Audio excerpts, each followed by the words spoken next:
guy wants to create a ballroom for his rich friends? Are you fucking kidding me? While completely turning a blind eye to the fact that babies are gonna starve when the SNAP benefits end in just hours from now? Come on. So what? I'm not gonna be distracted by, oh, does the guy have a big fucking hammer? What about those babies? جمت الإيجارات لأكثر من 2,000,000 شخص وخلي الباصات سريع ومجانا وأضمن رعاية الأطفال شاملة لكل العائلات. ويمكن ما فيني أقنعك إنه الكنافة النابلسية بستاينواي أطيب من نيوجيرسي، بس بوعدكم إني رح أشتغل بكل جهدي لأسهل عليكم بفتح مشاريعكم الصغيرة وتدفعوا إيجاركم وتبنوا مستقبلكم في مدينة نيويورك. التصويت المبكر مفتوح الآن حتى 2 نوفمبر ويوم الانتخابات يوم 4 نوفمبر. أنا منكم وإليكم سنراكم. That was a good one. That was a good one, yes. سنراكم. Oh my god. Good thing we didn't get out and walk. Huh? Holy cow. This is the problem. Once we're through, we're fine.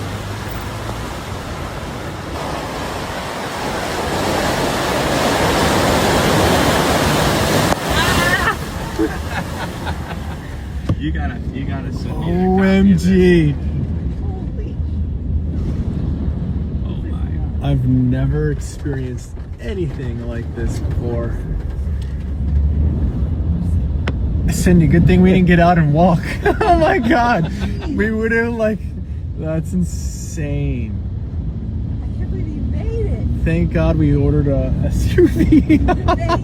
Amazing. Hey, look at that. That's awesome. Amazing. Wow. No bus. Look at this.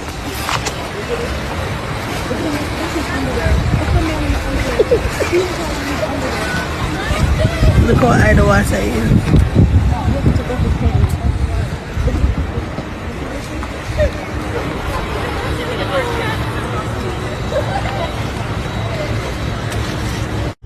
Yeah, you see this Fisker Ocean right here? I just passed 2 other Fisker Oceans and they were just sitting on the sidelines on the street. And there was a company up in the Bronx and they bought all of the Fisker Oceans they could buy. Like as soon as Fisker slashed prices and they basically did a fire sale on the car before they went defunct, they bought all of those cars up. So now you see lots and lots of Fisker Oceans laying around, and they're all basically being used for taxis, because that's exactly what this one is right here. It's a taxi. And I thought that was kind of interesting. Me personally, it's like if I was going to buy something and I don't know the longevity of the brand or the company, it's like there's no way in hell I'd buy one of those things, because how do I know that if I need parts or if I need software updates or something like that, like I can't trust them. It's like they're defunct, they're gone, So it kind of didn't make that much sense to me, but for some people, I guess they just didn't care. So anyway, today is November 1st, and hey, you got a Family Dollar right here.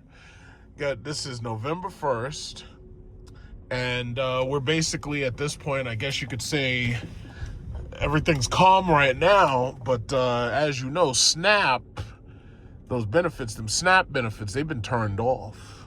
There's no more SNAP. So it's very possible that some of these people could snap. Why are you sitting still? Let's go. You saw the lights green for like 5 seconds. Let's go. So anyway, some of these people just might snap. Now, you see, this is like these bike things, these rentals. It's like they got all these things. Now, I don't understand, where do they charge those things? Like, they have bikes because, like, a lot of people have to, like kids and everything, instead of just walking to school, they take one of them scooters. And my thing is, like, where do you charge those things? Like, I don't even know where you charge them. Like, I just see them laying around, So anyway, November 1st, Mamdani, his Mamdani day is a couple of days from now. Like, election day is on Tuesday. Today is Saturday, but election day is Tuesday. And now I'm watching these people, they're going crazy, they're falling apart. Oh, this is a horrible choice, this is terrible choice, this is the shittiest choice ever, blah, blah, blah, blah, blah. And now, you know, the Republicans, like I pointed out the New York Post and the fake news, Fox News, what they were trying to do is they trying to pretend that Sleewood dropped out the race. Sleewood did not drop out, but they trying to pretend that he did so that this way they could, you know, make it look like Cuomo has a chance. Cuomo has no chance at all. New Yorkers have spoken. See, this is what I like about representative democracy. If the people decide that they want somebody to represent them, regardless what they talking about, regardless what they offer, regardless what they saying, if the people decide that that's who they want to represent them, there ain't shit you could do about it. All you losers in Texas and Missouri and all these other countries, all these other states, and even in some cases countries, because I've seen comments from people in other countries and they're up there opining on our elections. Don't worry about it. It's like, you don't live here. Don't worry about it. New York's a shithole. I'm so glad I don't live there. Good. Don't worry about it. You don't live here. Look at that. That guy's got the Puerto Rican flag. He's Puerto Rico. Woo! Puerto Rico. So anyway, yeah, don't worry about it. If you don't live here, don't worry about it. Oh yeah, I'm going to enjoy with my popcorn and peanuts watching New York burn. Let me tell you something. New York City is fine. New York City makes enough money to take care of itself. The problem with New York City is all of the people who don't live in New York City who rely on New York City to stay alive. That's the real problem, truth be told. So the simple fact is, no, we're fine. We got tourism. People from all over the fucking world dream about coming to New York City. Even if they could just get here. You see, there's two Fiskers right here. Got a Fisker in white right there. You got a Fisker Ocean right there in white. Taxi, it says taxi. And you got one right here in red. Taxi. They're everywhere. Yeah. So, oh, look at this guy. He's got this bullshit slow ass Camaro, and it's slow. So anyway, yeah, these people up there opining on our elections. It's like, don't worry about it. If you don't live here, don't worry about it. You know, it's really sad. It's really, really sad. Yeah, so this is August Martin High School. This is right here, Baisley Pond Park. John F. Kennedy Airport is right ahead. I really wanted to go to the nearest Dollar Tree. And the reason why is because, you know, in fact, I'm going to pull over because I don't know where the fuck that place is. It's over here somewhere. I'm just going to pull over and throw on my... In fact, I could do it like this. I could do it with, what is it called? Voice. Hey, Google. Hey, Google. How do you do this again? Hey, Google. Google? How the fuck do you do that shit? Is it Google or is it something else? I forget what you're supposed to say. Okay, I'll just push the button. Where is the nearest Dollar Tree? There's a Dollar Tree 0.7 miles away. Where? Want to navigate there? Sutphin Boulevard? Yes. There's one on Sutphin Boulevard? Wait a minute. Okay, so it's telling me to go to 109th. I didn't know there's a Dollar Tree 109th. Wait Head a minute. southwest on Baisley Boulevard toward 154th Street. Is that past? Wait, but they said that there was another one. All right, wait. They said that there was another one. Okay, so yeah, I know where it is. I just, I wasn't sure if that was Dollar Tree or Dollar General. So, yeah, we're going to go to Dollar Tree. You see, I shop at Dollar Tree for all of my cleaning supplies, for toiletries and stuff like that. Like, I get my paper towel, I get my toilet paper, I get all my stuff like that from Dollar Tree. And, you know, my thing is, there's certain things, it's like I just don't feel that I need to go to Walmart for, because Walmart's going to charge more for certain things that I can easily get for like $1.25, because, you know, it's called Dollar Tree, but of course, because of inflation, the shit costs $1.25. But, come on, let's go. What's going on with you, bro? You're a slow-ass Jaguar. Jesus. These people are slow. It's like, what's wrong with these people? You bet not try nothing, because I got the Desert Eagle. Bet not try nothing. So anyway... Uh-oh, we got police conducting a traffic stop. Oh, shit. They conducted a traffic stop. All right, wait, hold on. Let me put this down for a second. I don't want them seeing me recording them because they might get upset. Oh, shit. They record a traffic stop. Oh, shit, that's crazy. What are they doing? I don't know. I don't want them looking back here either. We're like, yeah, he's recording us. Get him. It's like, no, I don't need that. Yeah, so gonna go to the Dollar Tree real quick. Just get a couple of little, house supplies. Just a little stuff. A couple of little things. Nothing major. This guy and his dog. I had a dog like that.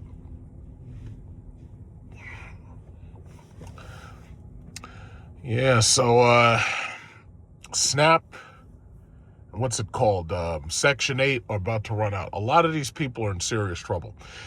There are a lot of theories that abound. It's very possible that Trump wants to knock out Section 8 because what he's doing is buying up certain places that are Section 8 renting. And you can buy those up because they're prime real estate, especially here in New York, because there's a lot of places that are prime real estate. Like supposedly there's like a lot of vacant space, because if you remember, and I used to tell the story about back when we had COVID, there was a lot of apartments that were empty. There was estimated like over 15,000 apartments that were empty. And the reason why was because they were basically using them overseas to launder money. So you had Chinese-owned apartments, you had Ukrainians put money in, Russians put money in, and they were basically using it to launder money. And the thing about it is you want the apartment to be vacant, because this way you don't have to deal with these freaking tenants. Because you think about it, if you have the apartment and you launder money into it, real estate's only going to go up for the most part here. And then on top of that, now you don't have to worry about heating, and you don't have to worry about what is it called? You don't have to worry about tenants calling you and, oh, my plumbing doesn't work, or some stupid stuff. So, whoa, Jesus fucking Christ, look at these people. Guys getting a little too close to me. I was about to hit you. But, yeah. So, no, New York will be just fine, man. We've got, the population here is ridiculous. They've got plenty of money coming in. Most of it is not federal money. Nice boots. Most of it's not federal money. We've got we make money. It's just like California. California's got a huge GDP. New York's got a huge GDP. Oh, another Fisker. That was another Fisker right there. Yeah, they bought them all up. Like, I think they must have bought thousands of them. And they bought them all at the same time. And it was funny because when Fisker said that they were doing a fire sale and they were going to sell all their cars at like low prices, I actually went online to build one and to see how much it would cost with the discount, and sure enough, the shit was sold out even before I even finished building the shit.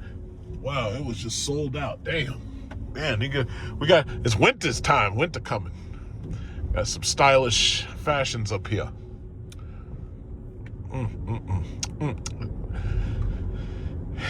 Yeah, well, very stylish. Oh, they changed this building. I haven't been down here in a while. Health. It's like a lot of these little corporate health centers are taking over everything. What are they selling?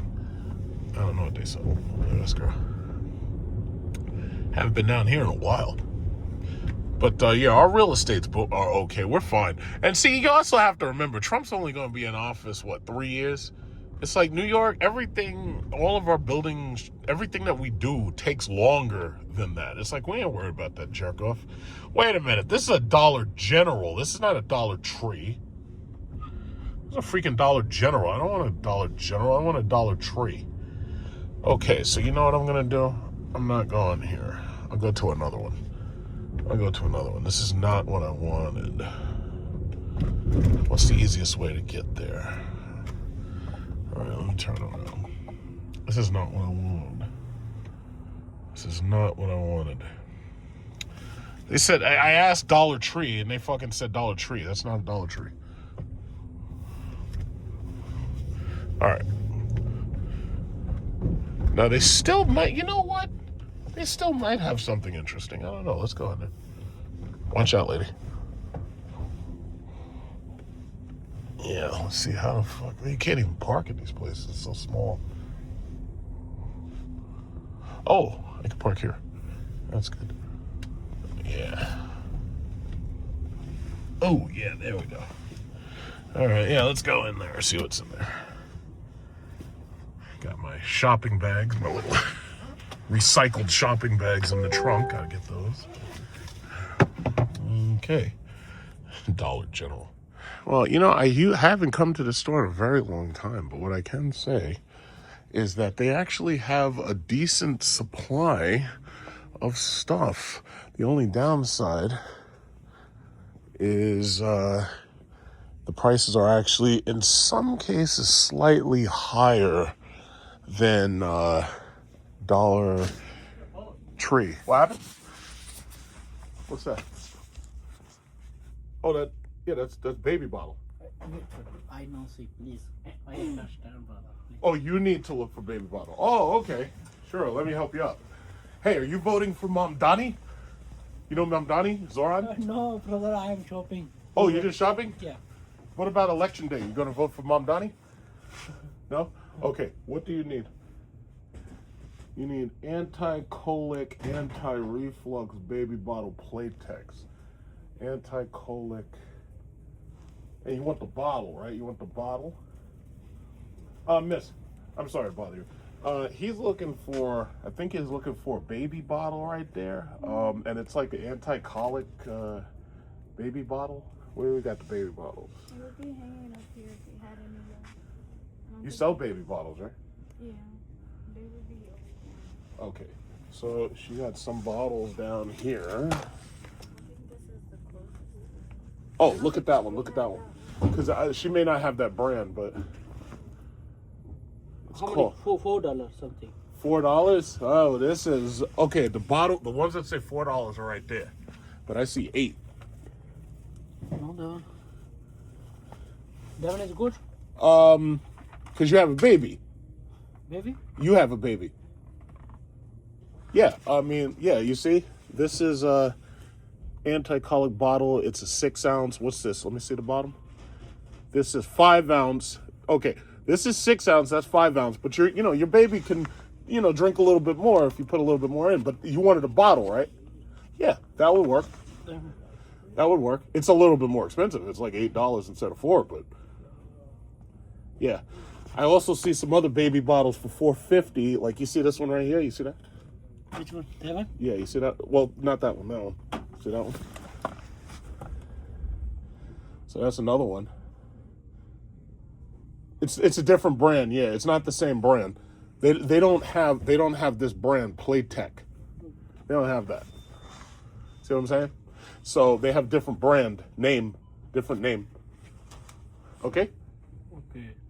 Okay? You good. Okay? All right. Vote Mamdani. Make sure you vote Mamdani. We got election day is Tuesday. All right? Just remember to show up. Okay. Let's see, where's the soap? I don't actually have the soap that I want. I was getting Coast, and I like Coast. Coast feels really good in the shower. But do they have it? I might have to go to the other one. They got Zest.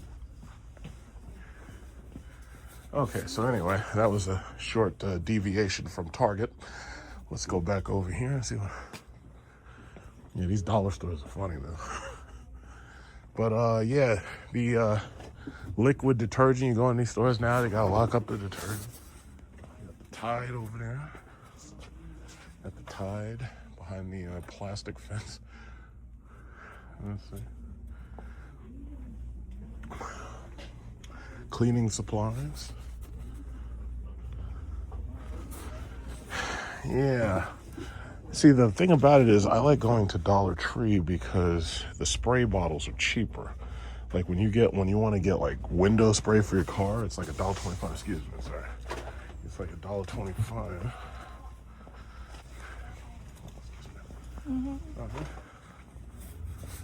Yeah. But they do have a lot of stuff though.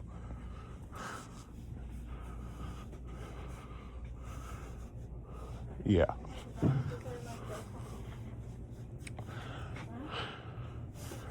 Yeah, something. That's what I was saying. You know the bottle of the Coke? I was reading. Got some dollar toothpaste. I don't think I need toothpaste just yet. I can wait for that. Got some deodorant and stuff. So the stuff that's absolutely $1 is in this aisle, but everything else varies in price. You know? It's not too bad though. It's not really too bad. I kind of like going to. Oh, you know what? I would like to get a toilet brush. I'm gonna get me a green toilet brush. In fact, I'm gonna replace my kitchen brushes with these because these are green, so this is a different color. I like that, you know. So this now, because it's green, it's easy to recognize that it's not the one that I've been using. So that's good. Let's see. This is a sink strainer. I don't need that. This is a Brillo thing. Do I need that? No, I really don't. The brushes I need. This, I don't know what this is for. This is a microfiber duster. Yeah, because see, I clean my bottles and stuff using these. In fact, you know, I'll take a second one of those. These things come, you know, in fact, I'll take one more of those too. They come in handy, they really do. Makes it easier to clean dishes and stuff. Clean bottles. All right. Anything else? Anything else? Got some garden snips, don't need that. Bleach, I don't think I need bleach.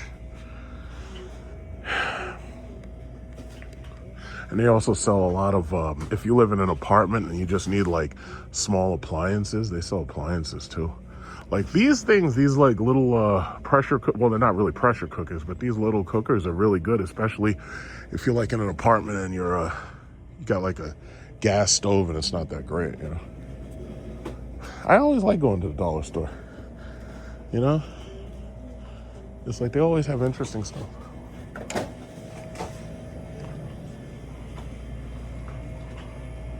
And of course, there's plenty of sugar for the children. Plenty of sugar. We're gonna make future diabetics. Future diabetics, 5 for 5. There you go. Yeah.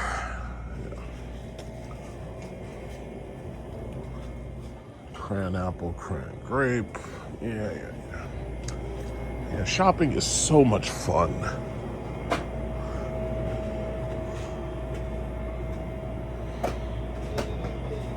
All right, coffee. Come here for coffee too. Like I bought this coffee from Target. I got this type of coffee. I got it for $7.95, I think. It was like $7, but see here they're selling it for $11 and $8 and everything. So I actually got it cheaper at Target. Yeah.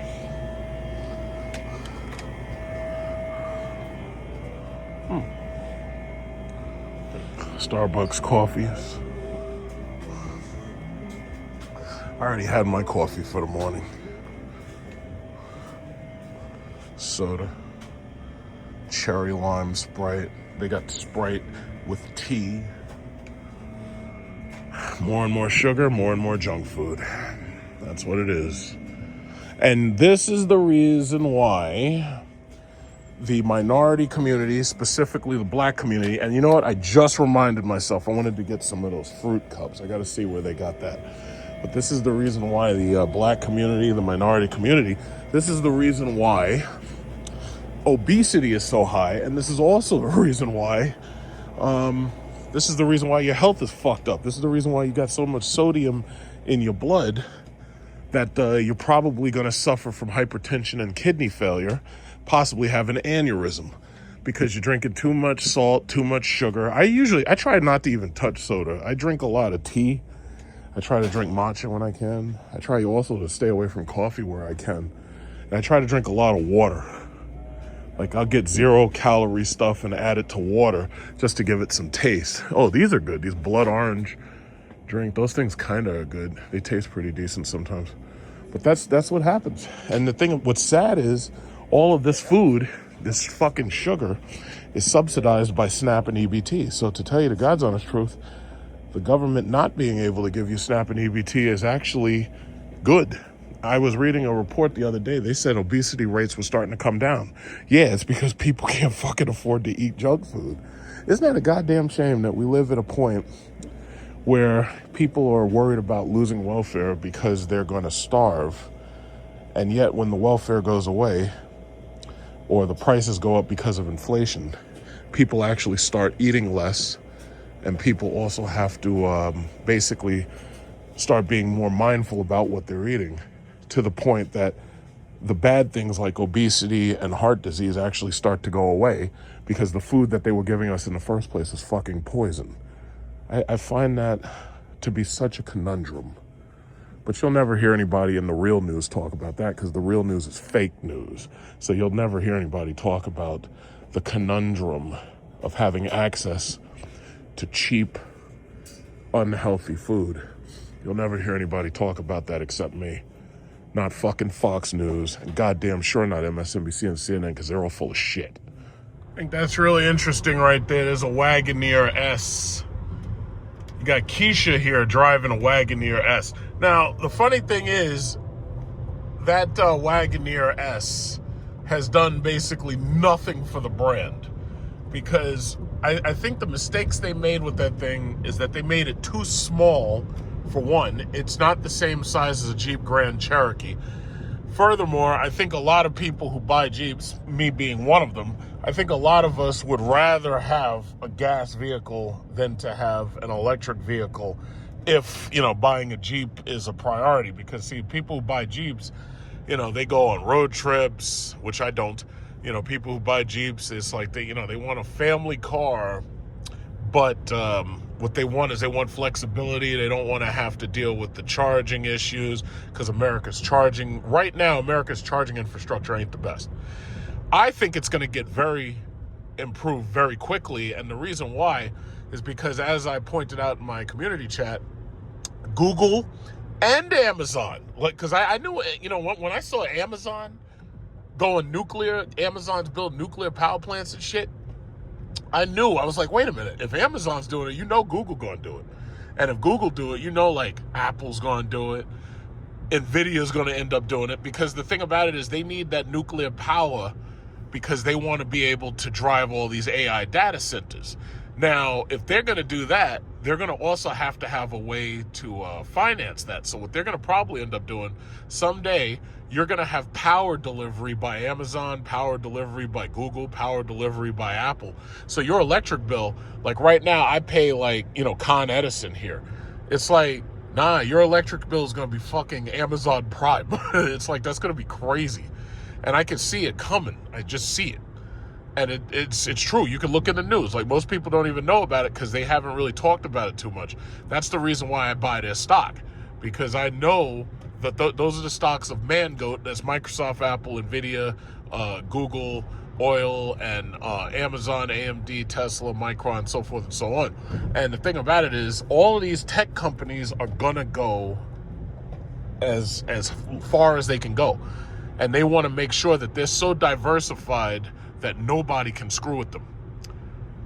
But as for this Jeep right here, I think this Jeep was a mistake, just like the Dodge Charger EV. They both have serious reliability issues. I was just reading Edmunds. Edmunds just released a report that their Dodge Charger EV was a piece of shit, and they're tired of it. I just saw that report on Edmunds. They said their Dodge Charger EV keeps on breaking down, but they both have the same technology for the most part.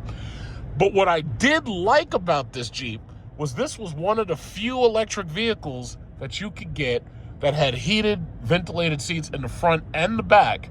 And that one, if you got the launch edition, you get heated, ventilated massage seats up front, and you get heated, ventilated seats in back. And then on top of that, they had, the interior could have been better, but for the most part, I was impressed with that. It's important to say nice things when nice things can be said. So, even though I think that thing was a failure, because see, that Jeep right there, really, I should have had that Jeep right there. Like, the next vehicle that I bought should have been a Chrysler or Dodge vehicle, but they fucked up so badly, and they alienated so much of their audience, and I was like, you know what, I ain't buying shit from Stellantis ever again. So that should have been what I'm driving right now, but instead I took my money over to Cadillac. I said, listen, Stellantis sucks. I'm gonna take my money over to Cadillac and Mercedes. What the fuck? This stupid goddamn, these shitty Honda Accords. Yeah, you're boxed in, you asshole. Yeah, these stupid crap Honda Accords always driving. You know what it is? These people can't afford BMWs, so now they're buying Honda Accords and they're driving them like assholes. There's Keisha right there. There's Keisha. So they're driving these stupid shit Honda Accords. They drive them like freaking BMWs, trying to race them and stuff. You can't race those front-wheel drive pieces of garbage. And if they're trying to drive those things around like they're in a BMW 5 Series, it's like, you're not. Just stop it. Guys up there sneaking up on my side like that. What are you, crazy?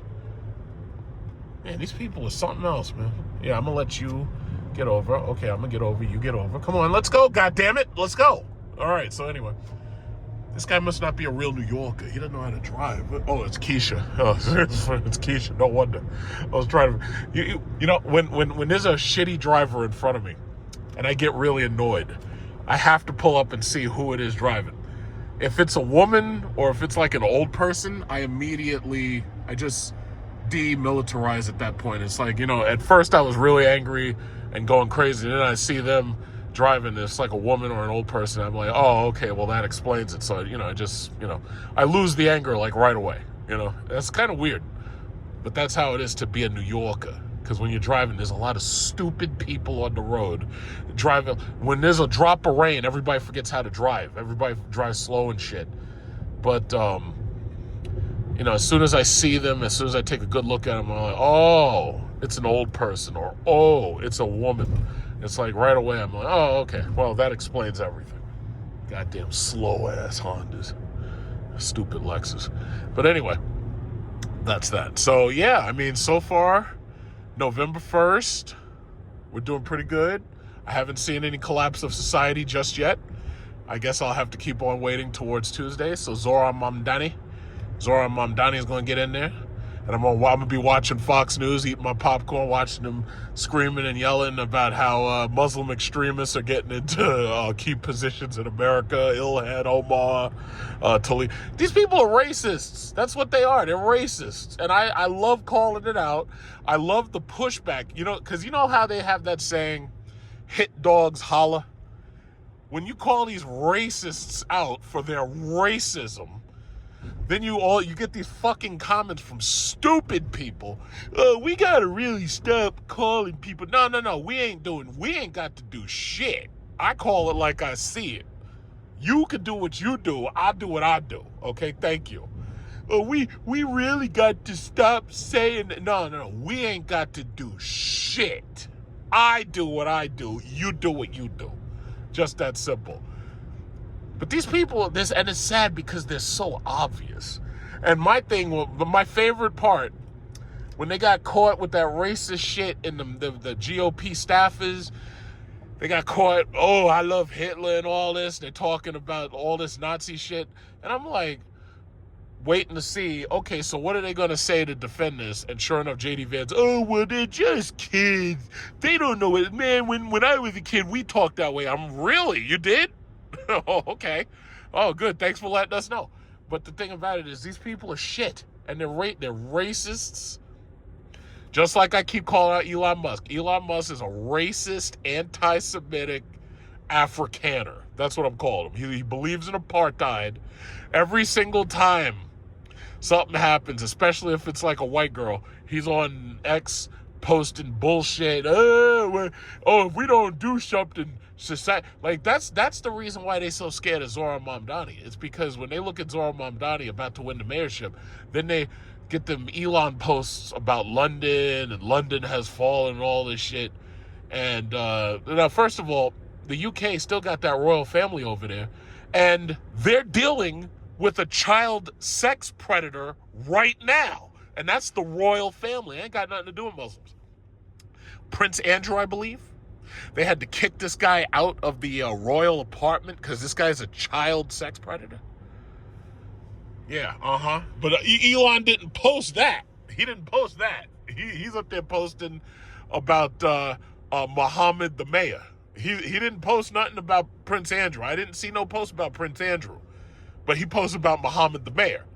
Now, I didn't see him post nothing about, what is that guy's name? Jeff Epstein? I didn't see nothing about the Lolita Express This guy has his own airplane called the Lolita Express. Now, I didn't see no post about that. Now, the last thing he said about that was Trump was in the Epstein files. Have a nice day. That was the last time he posted something about that. Didn't hear nothing about that. The Lolita Express. I want to hear about the Lolita Express. You know what I want to know? I want to know, we got a motorcycle. We got a donor cycle here. This guy wants to die today. Yeah, my uncle needs a new kidney. So, yeah, you keep going right on ahead with that motorcycle. My uncle needs a new kidney. So when you end up getting split in half on one of these poles, my uncle needs new kidneys. So, yeah, donor cycles. I love donor cycles. I think motorcycles are a scam by the Organ Donors Association of America in order to get more organs. And to get, like, you know, because you can't get blood out of somebody who's like already bled to death, but you can get their organs if you get there fast and you have like a box of ice. Like, you can get a heart, you can get a liver, you can get like lungs, you can get, I think they're doing new things with lung transplants, but the problem is a lot of the people who they've done it to have died, like, you know, very shortly thereafter. But I think that shit is a scam. I think motorcycles are a scam. So anyway, we don't hear much from Elon Musk when it comes to calling out, you know, the real criminals. You know, he's busy talking about Muhammad the mayor. That's who he's worried about. He's up there posting pictures of far-right extremists, videos of far-right extremists. That's what he's busy doing. So, yeah, when I call him a racist, anti-Semitic Afrikaner, I get people with the comments, we shouldn't call people. No. You do what you're doing. I'll do what I'm doing. Thank you. I'll do what I'm doing. You can't silence me. And I'm not here for your fucking feelings. I don't care about your feelings. I'll say what I want to say. If you don't like it, you can get lost. I don't give a shit. What do I care? That's how it is. So, as far as November 1st, this is November 1st, and I'm planning on going to Costco, and I'm probably going to get a gallon of milk.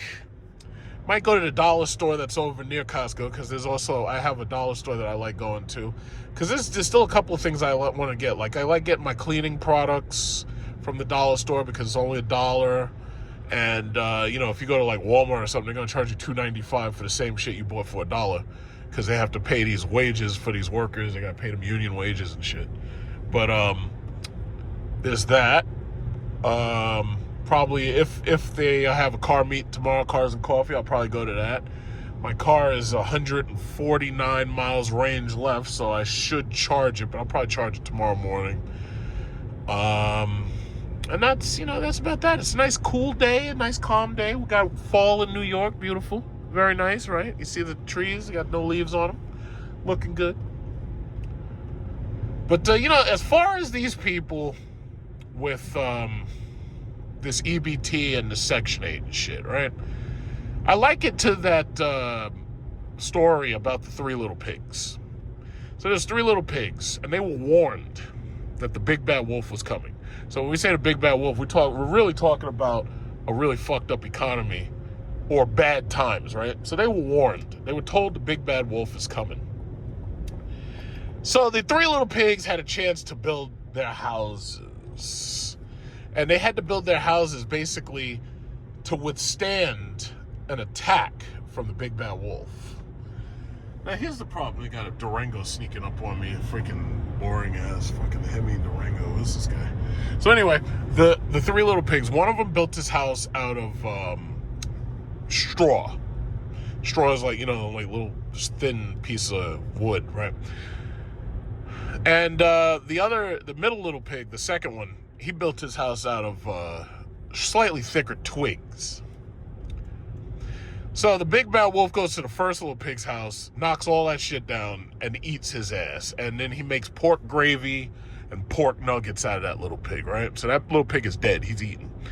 The second little pig, he built his house out of twigs. So the big bad wolf went to his house, ate his ass too. Wait a minute. Oh, okay. Ate his ass too. And,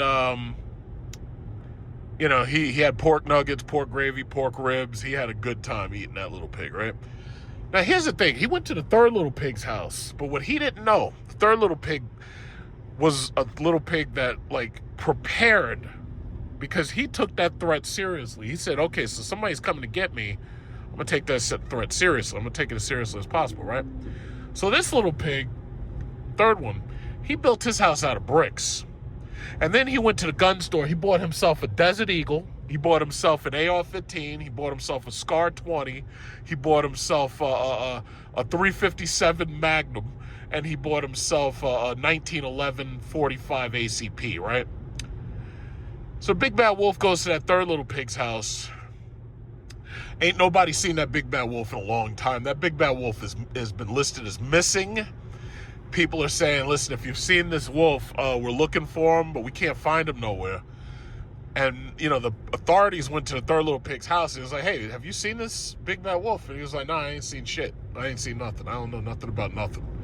So they're still looking for the Big Bad Wolf, but they don't know where he is. Now, I say all that to say, I've always been the type of person, I take threats very seriously. So when you tell me a bad economy is coming, what do? I start saving up money. I start investing into dividend paying stocks and stuff. So this way, you know, I'll always have some kind of passive income, or I'll have some type of income coming in, you know, buying property and everything. You know, I had friends, I tried to tell them, I was like, hey, you should buy a house. You know what my friends did? Oh, they went out and bought overpriced cars. So they bought cars, and then when the economy flipped on them, now they're stuck with these cars that are getting older and depreciated. We got the Ram TRX. Look at this. Ram TRX. Here we go. That's a real truck right there.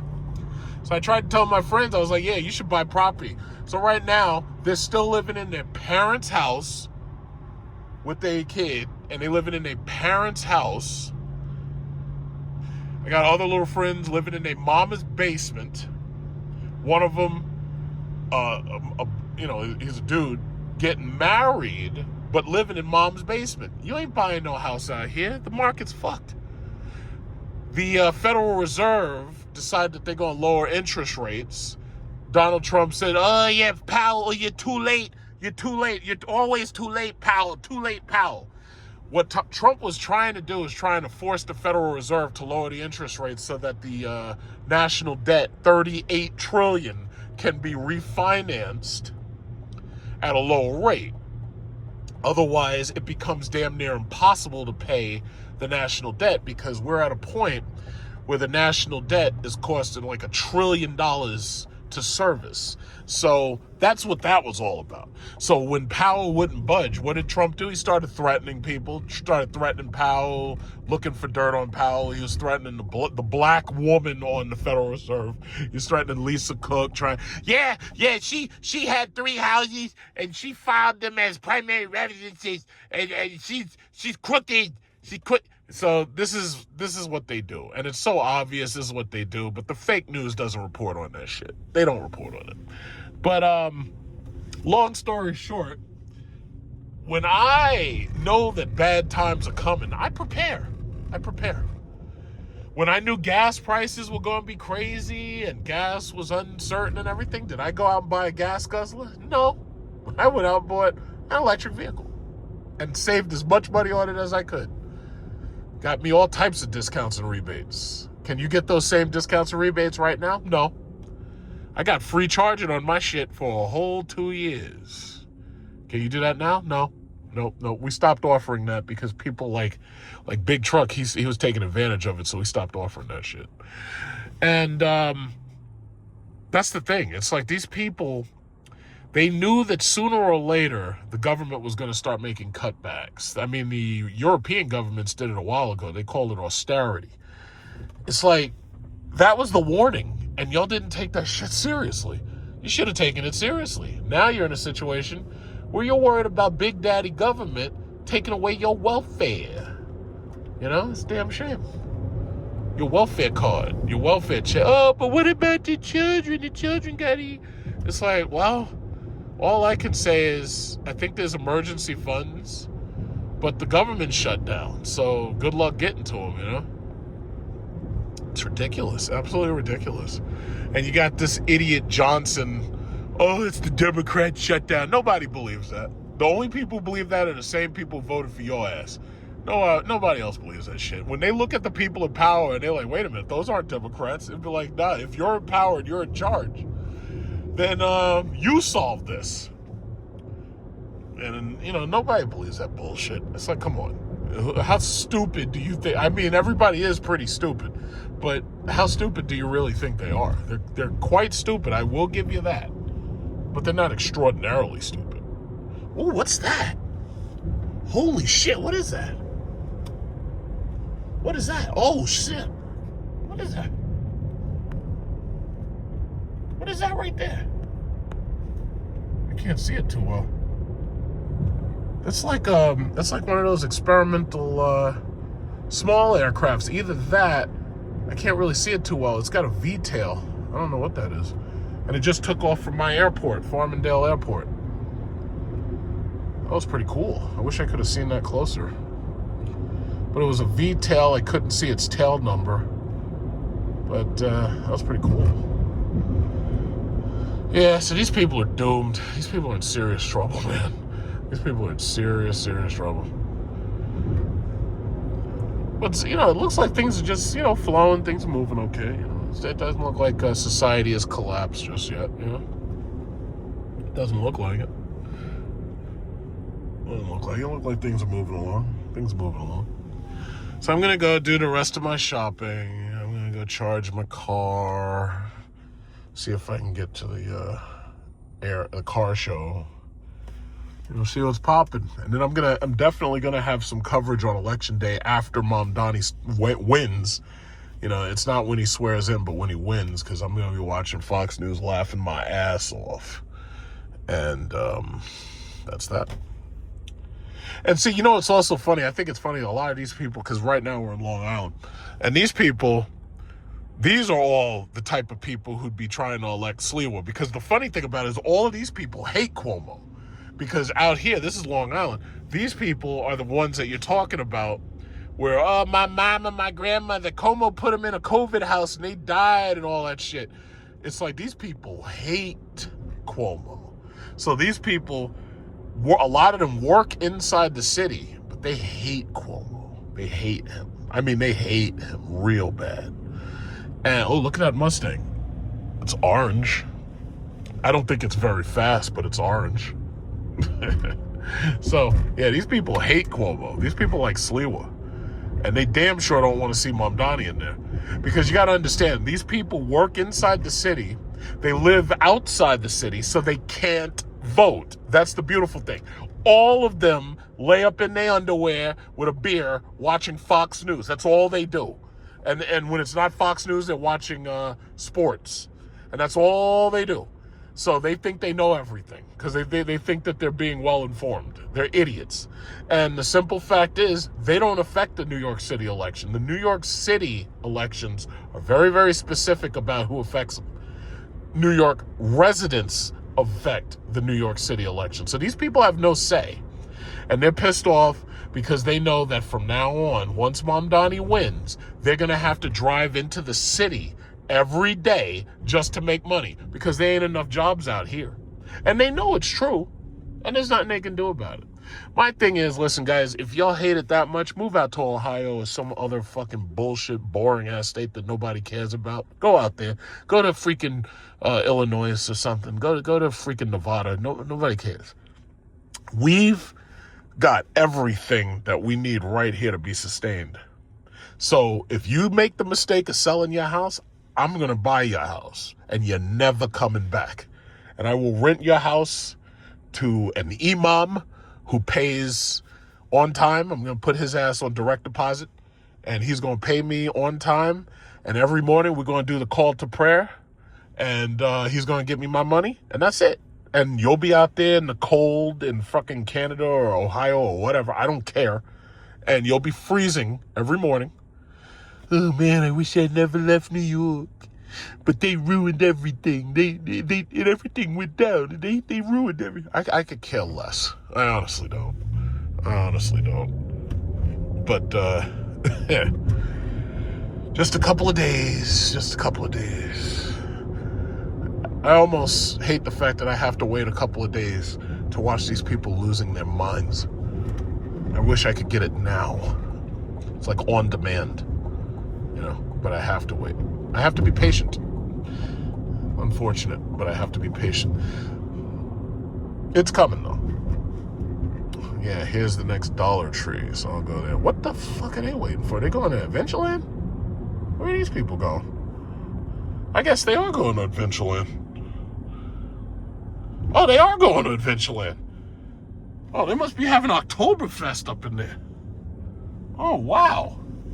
That's pretty cool. I used to go to this amusement park when I was a kid. My mom used to take me. Yeah, that was pretty cool. All right.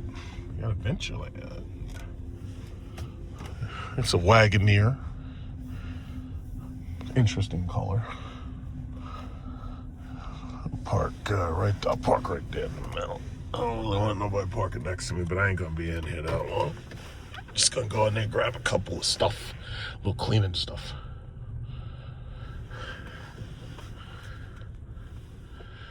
Yeah, here we go. Where are you going? Where are you going? Keep on moving, bro.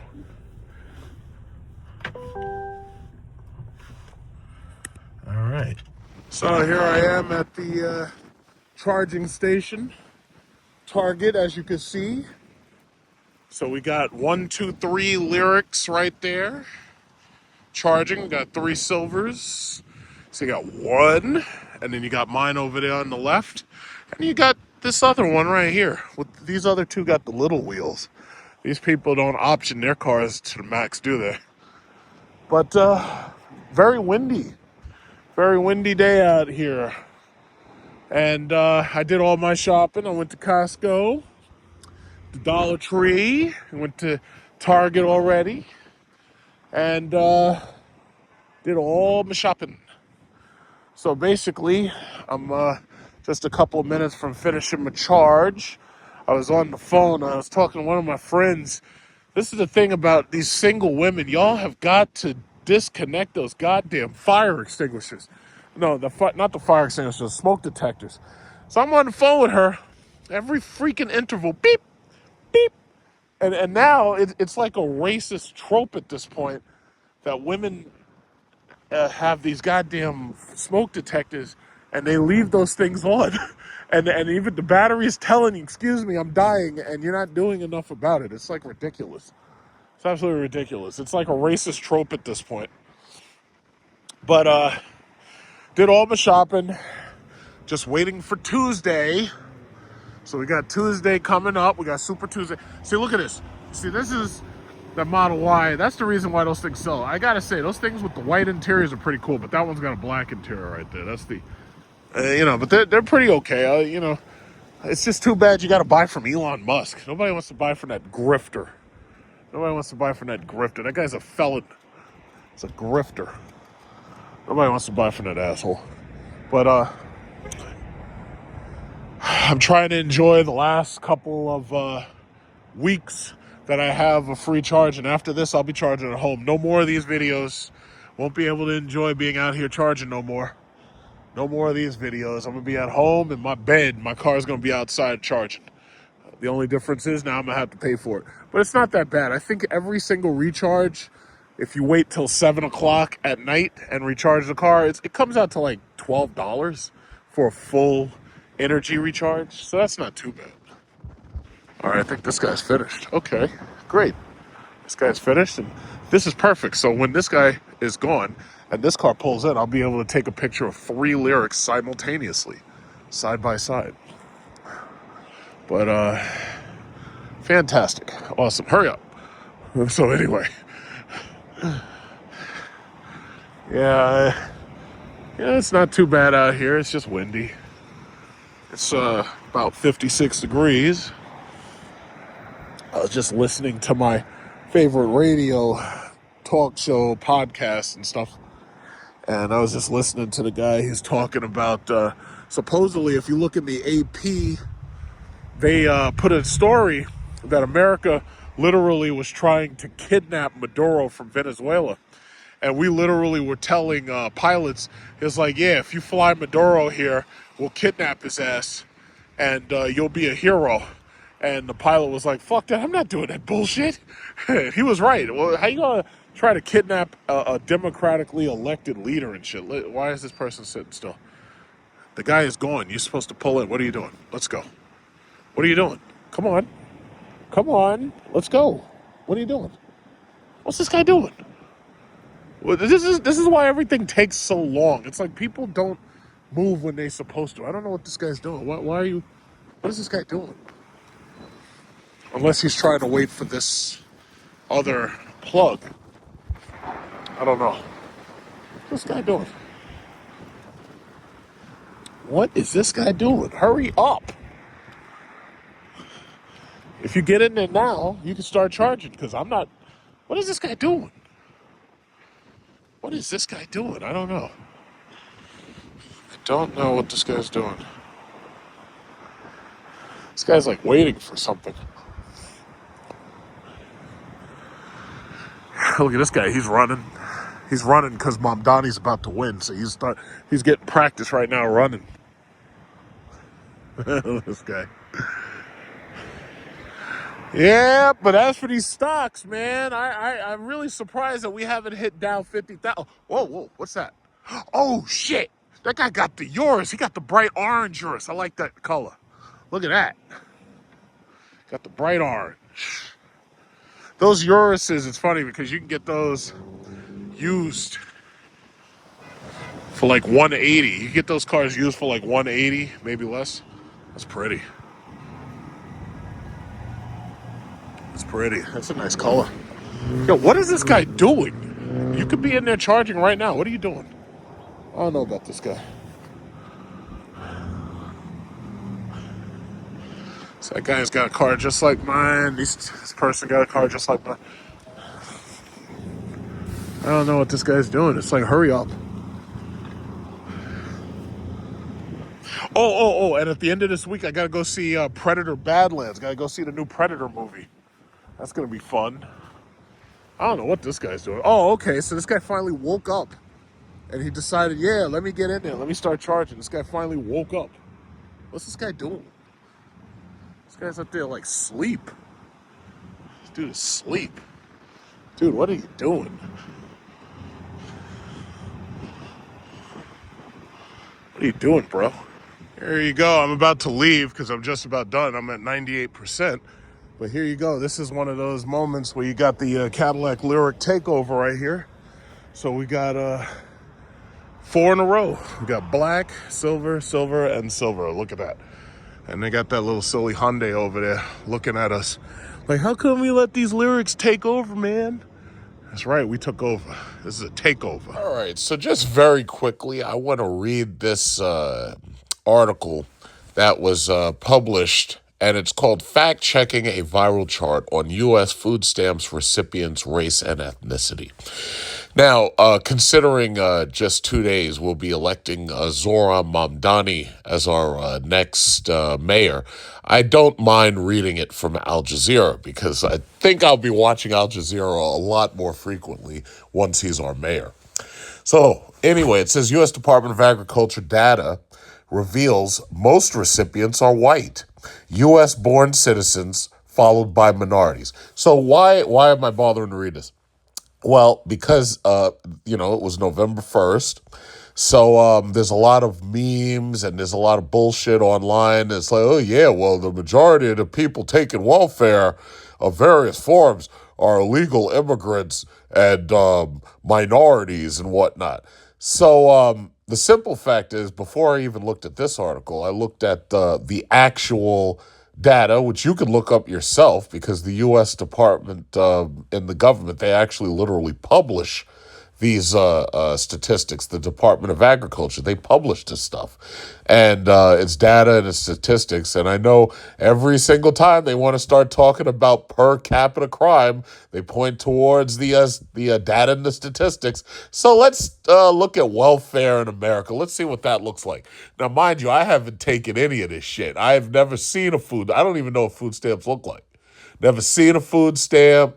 Never had no Section 8, none of that shit. I had to buy my house. I had to pay Wells Fargo 2 fucking mortgages on 2 different houses. So I don't want to hear no bullshit. I can talk about whoever I want.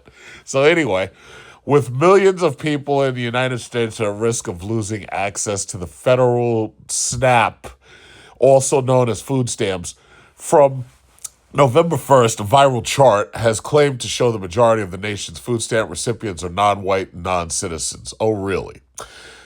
The chart, titled Food Stamps by Ethnicity, listed 36 groups of people and said it showed the percentage of U.S. households receiving SNAP benefits.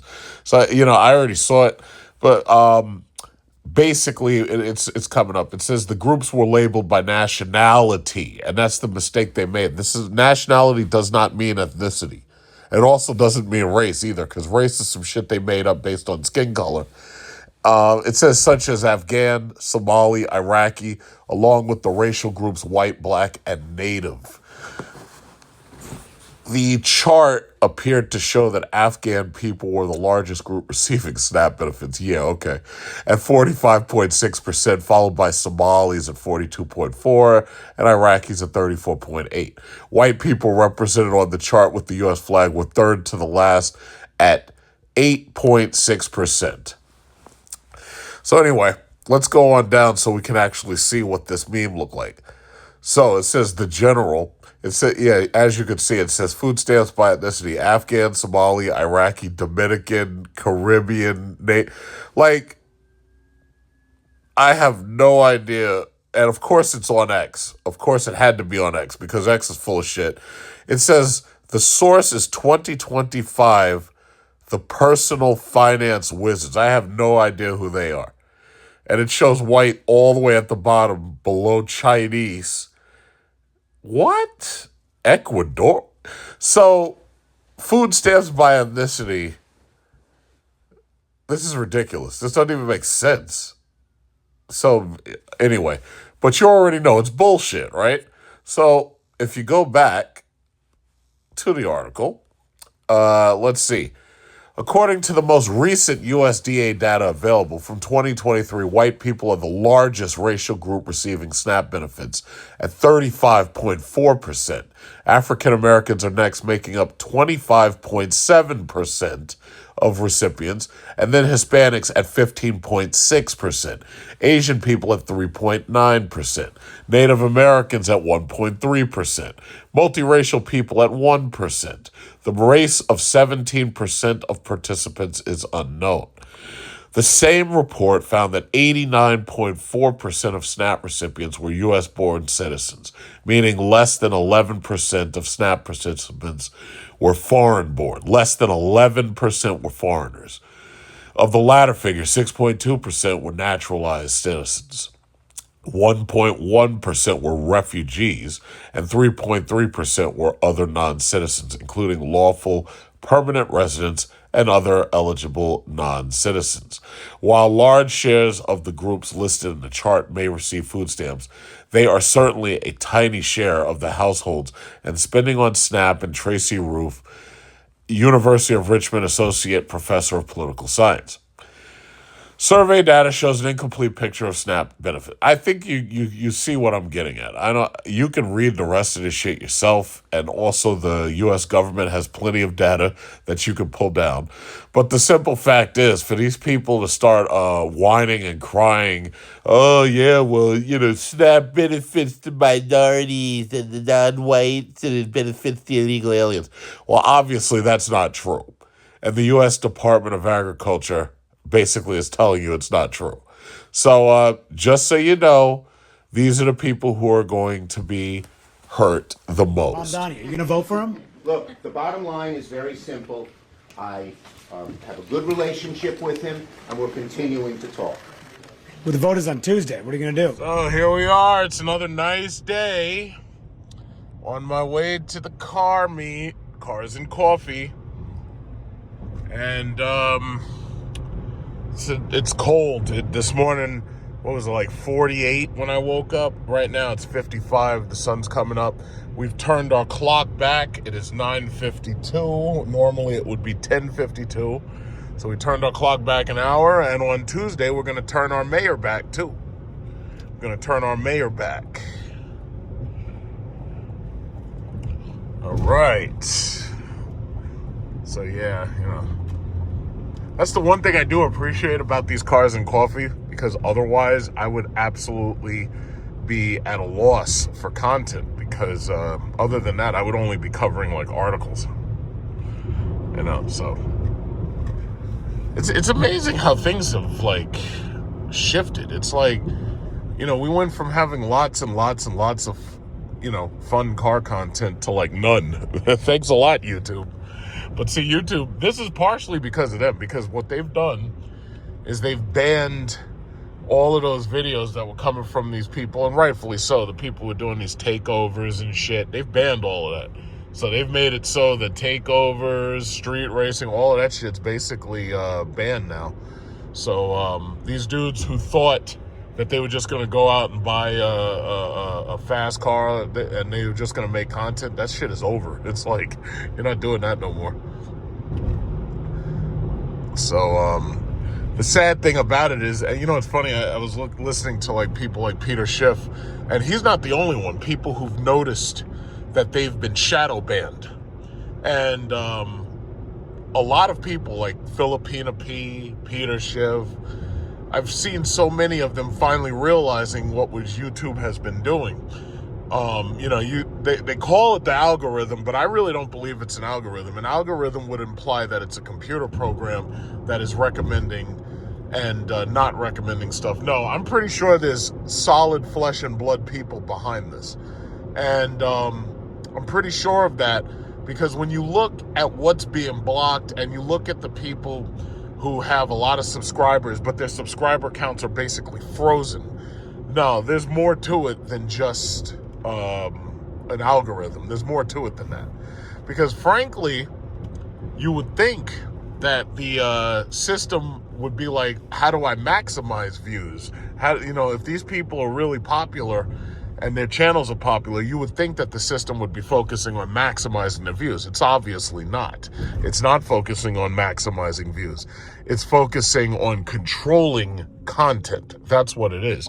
And we were warned about this. You remember Metal Gear Solid 2? You know, I honestly, of all the Metal Gear Solid games, I actually hated that game because, for one, when I was in China and I bought it, I got it like it was $1 as a bootleg disc.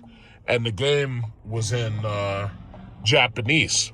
So when I played it, I had to play it in Japanese. I wonder if that guy's going, the guy with the Escalade right there. He's got the new Escalade. So I had to play the game in Japanese. And it took me, like, you know, watching it, and it was filled with, like, lots of anti-American propaganda. But one of the things that Hideo Kojima put in it was he said, yeah, eventually we're going to have computers that basically quietly scour the internet, and they decide what you can and can't watch by deleting things off of the internet that it feels are quote unquote of no cultural significance. So basically what it was saying was, if you have these computers, the AI computers in charge, they're gonna go through the internet, they're gonna delete shit that they don't want you to know, and they're gonna block things that they don't want you to know, and things that, you know, confuse and things that make you stupid. What they're going to do is they're going to make you watch that shit instead. And I can't say that I disagree, because, you know, we're seeing it. We're living it, you know. And a lot of people have already noticed it. And it's funny because they do this even when you have these channels that have 1 million plus subscribers. They're still doing the same shit. Like, I've seen people with 4 and 5 million subscribers, and yet when they make a video, it only gets like 20 or 30,000 views. How do you account for that? You can't, you know? So what they're doing is dirty, it's underhanded, and it's obvious. That's the beautiful thing about it. At least it's obvious. And, you know, people, when they notice it, they call it out. Now, I've always maintained, I saw this coming a long time ago, partially because of Metal Gear Solid 2. But I saw this coming a long time ago, and that's the reason why what I was doing was I was taking all my YouTube money and I was stuffing that shit into stock portfolios. And by doing that, I basically made it so that, yeah, even though, you know, your views and go down, your subscribers go down, but guess what? I made sure my money don't go down because my money's in the stock market. And as you know, business is a booming in the stock market. So yeah, I just decided to stop here first, but I'm still going to go over to this place. What the hell? This guy with a Kia, he's right behind me. Why is this guy behind me? Yeah, I just wanted to take a quick look at Tesla because I wanted to see whether or not they've gotten the Model Y standard yet. Yeah, this is probably the worst place you could park, Turkey. Yeah, don't look at me like that. You ain't gonna do shit. Don't look at me. Guys parked in like the worst possible place. You're parked in an intersection. An idiot. But anyway. They got it. That's it. That's the Model Y standard. Holy smokes. I gotta come back here and I gotta register for that shit. I wanna go see that. I wanna see it right now, in fact. I wanna see it right now. Holy shit. I figured they would have it. Because they didn't have it before. I wonder, maybe it's got a sticker on it. But I'm gonna come back here in about an hour and I'm gonna test drive that thing. I figured they'd have it. All right, so we got the big, ugly Cybertruck. What else we got? We got a couple of Model 3s, Model Y, Model 3. There might be a Model 3 standard here, too. That's a Model Y, regular. This is a Model Y standard. Let's get a picture of that. So this is the cheap Model Y. So Elon Musk claimed that he was going to have a $25,000 car. That shit never happened. And he told he told all the stock buyers, hey, guess what? We're going to have a Roadster, and the Roadster is going to do, like, what did he say? It was going to have rocket boosters on it. Isn't that what he said? He said the shit's going to have rocket booster. This morning I was reading that he said that the thing could potentially fly. That shit never happened. So, what he's been doing is lying to stock investors, because I'll never forget when I first started buying Tesla stock, they literally told us, look at this guy. This guy's a spy. So anyway, they literally told us, they said, and this was back in 2012, they said, listen, if you invest in the stock, they said the Model S was going to drop in price, and it was going to be starting at around $70,000, but they were going to drop it in price to like $60,000. And part of that was supposed to be the tax credit. They said, yeah, $7,500 tax credit, and they said that they were going to drop that thing in price. That's what they said. Now, I invested back then, and I was like, yeah, I drove if you remember, I had a video, 2012, I drove the P85. That was before they got the P85D. So I drove the thing, and I was like, yeah, I'm pretty impressed. This is pretty cool. So if you can make this thing cheaper, that'll be awesome. Yeah, see, those Model Ys with the white interior, that's a new one with the white interior. Those are really nice. But anyway, so he said, yeah, if you invest in us, yeah, we're going to make this Model S, and it's going to only be like $60-something thousand. And it was supposed to, back then, most people don't remember, back then they had a 45 kilowatt hour battery pack. And that was supposed to be the cheap model, right? So they had a 45 kilowatt hour battery pack attached to a P85. What they did was they canceled the 45 kilowatt hour battery pack altogether.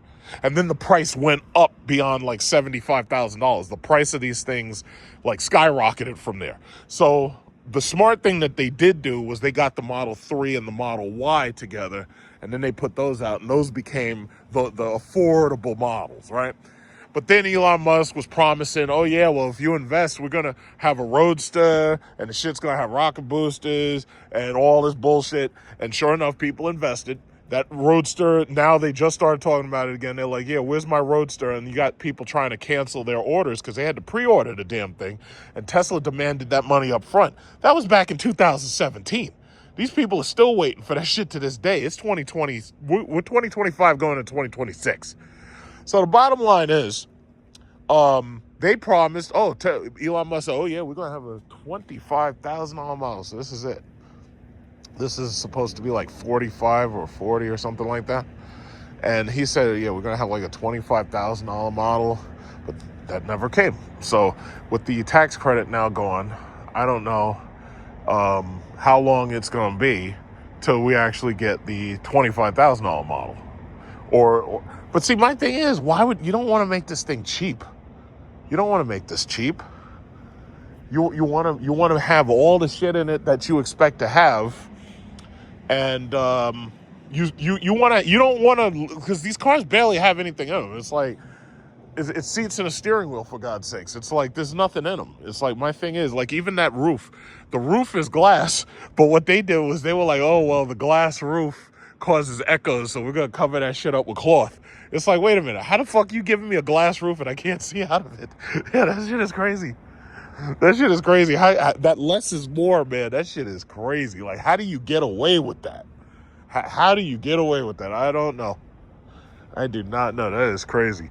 So this has the capability for full self-driving, because you can see it's got the cameras and everything. But you got a glass roof and you can't even see through it. Like, and it's funny because making the cars with glass roofs is cheaper than making them with actual metal roofs. But you got the glass roof, but you can't see through it. Like, that's just crazy. Like, how do you get away with that shit? I don't know. But yeah, that's the Cybertruck right there. I already drove that. Yeah, me personally, I think I'd rather have a Silverado EV personally. But yeah, what are you gonna do? So this is the blue Model 3 with the white interior. These are pretty nice. Yeah, I think this is the same car that guy just drove up in, one of them. And this is a Model X right here. For some reason, the lights are on. I don't know. Maybe the guy's in there testing the shit, or he's getting ready to open up, because they open up in an hour, perhaps. Yeah, but anyway, I'm coming back. I'm gonna come back here. I'm gonna drive the Model 3 stand, and I'm gonna come take a look at that shit. Oh, look at that guy. That guy's over there. That guy's just like chilling. What's he doing? I don't know. All right. Yeah, I'll come back here. I'll come back here a little while and test drive. I do believe that might be the same Corvette that passed me on the road a while ago. I could be wrong. Who cares? We'll find out in a little while. So fortunately, there's nobody here yet. So we're gonna go down the block. We're gonna go over to the Cars and Coffee and come back a little bit later. Why not?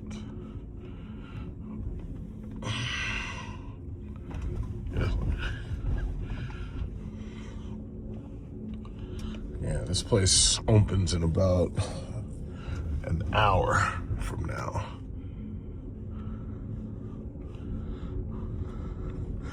So some of these people I see are getting ready for work.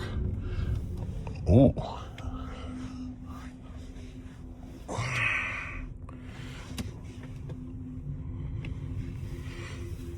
Alright. Yeah. I'm trying to understand, how do people buy enough handbags from Tory Burch to keep that store open? Like, I just don't understand that. Like, do women really waste that much money? I know that's probably a rhetorical question.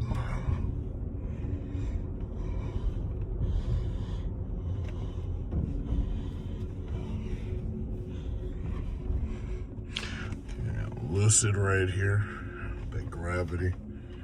I hate that color. Like, and it's weird because I don't like that color, but that seems to be the color that they are premiering. That's the color that they want to advertise the most.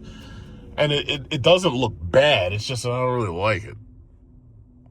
You know, some of these car companies, they have like really, really special blue colors, or they have a special silver. Like even Mercedes. Mercedes has a really nice Cirrus silver.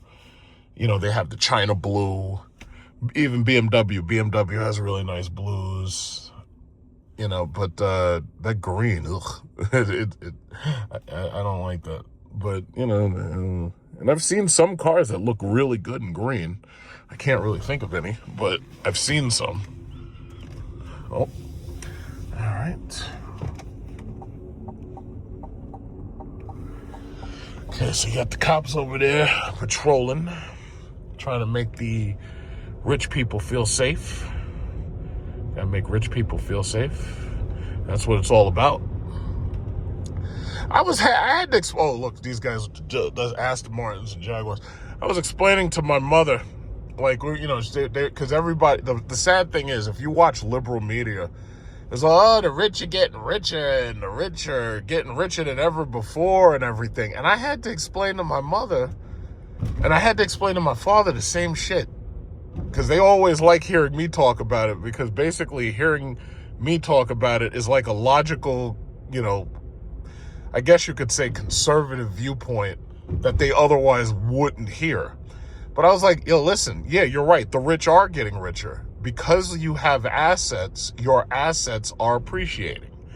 My parents got property, and I had to explain to them, I'm like, yeah, your property values have gone up. So technically, you're richer than you would have been otherwise if your property values didn't go up.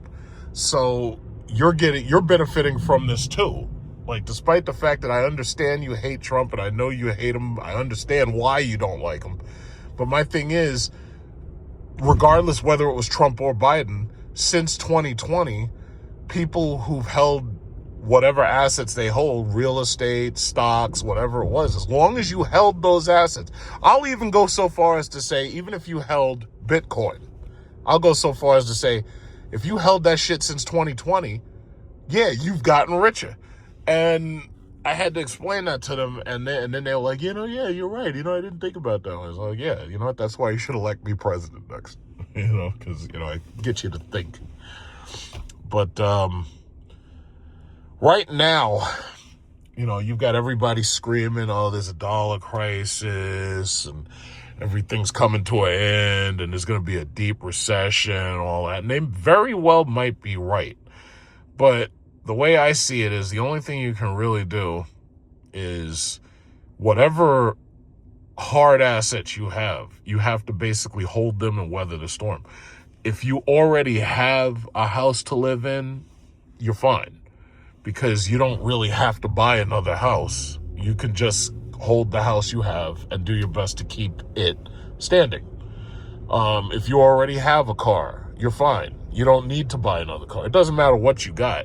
Even if you have like some shitty Honda Civic, just like this lady, right, or whatever that thing is, Acura, a Honda Civic, Acura, it's the same shit.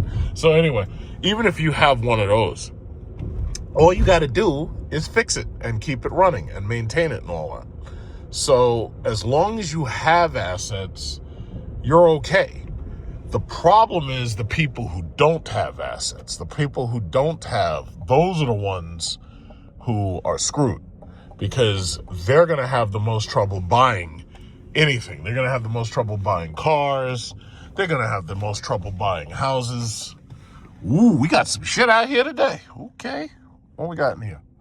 So yeah, the people who don't have are the ones that are screwed, because they are going to have to spend the most money to buy anything.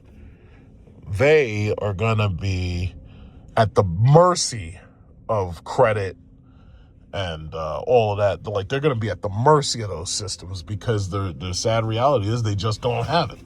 So if they don't have it, then, you know, it's going to be harder for them to get it. So that's that. Okay, let's go check out the pre-Zoram Mamdani car show. That's what this is. This is pre-Zoram Mamdani. Pre-apocalypse.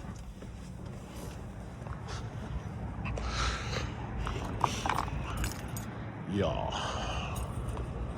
Oh, a Jeep Wagoneer S. So those things make that same sound too.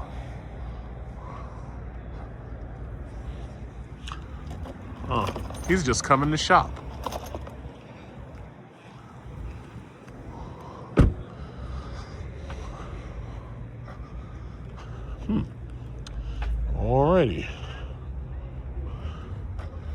Yeah, looks like it's kind of quiet, but we got some turnout today. A little quiet. Is my friend here with his Corvette? Doesn't look like it. He's not here today.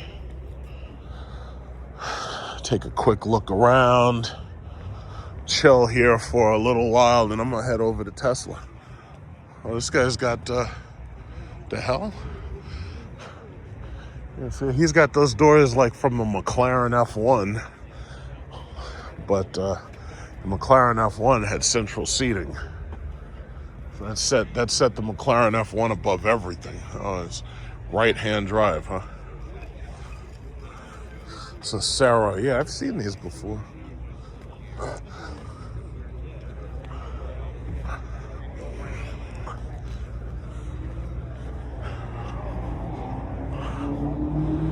They're shining them up, keeping them clean. Well, that's nice.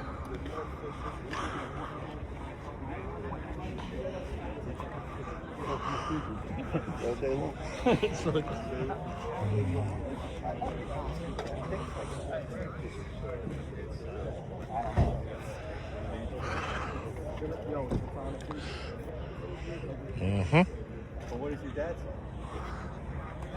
Yeah, where the Lambos at? I want to see that Bitcoin Lambo. Where's that at?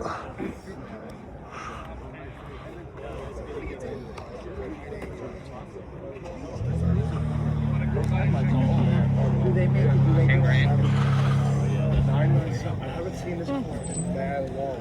997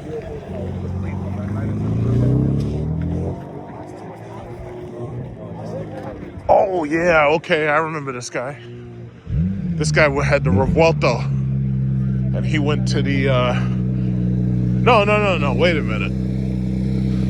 I think nope, yeah, that's somebody different. I was thinking about this other guy who went to the, Lambo Temerario party like I did a couple weeks ago.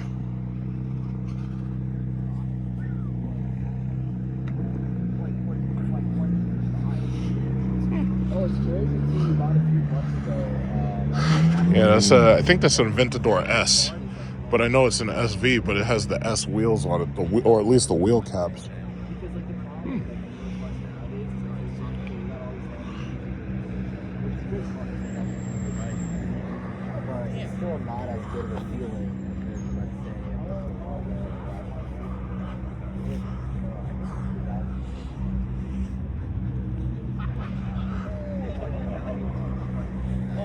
It's a Subaru coming through here. What's this? What's this about?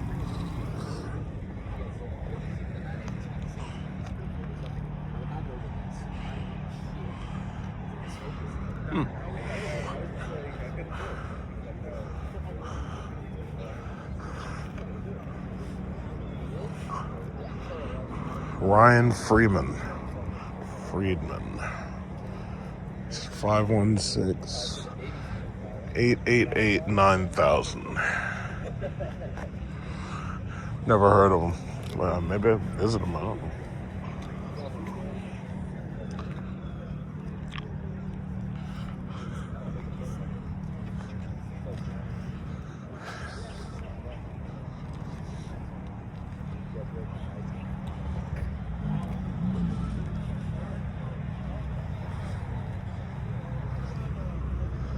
All right, that's about a bit of that.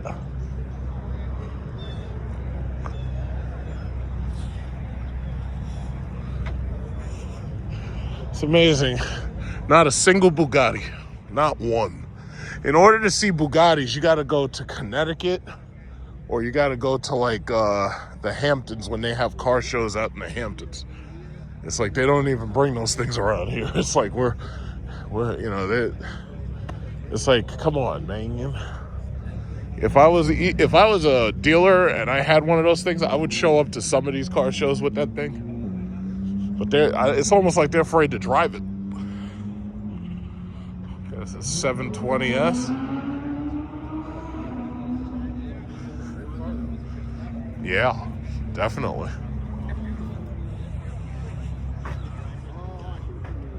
Got a little bird shit on that window, but it's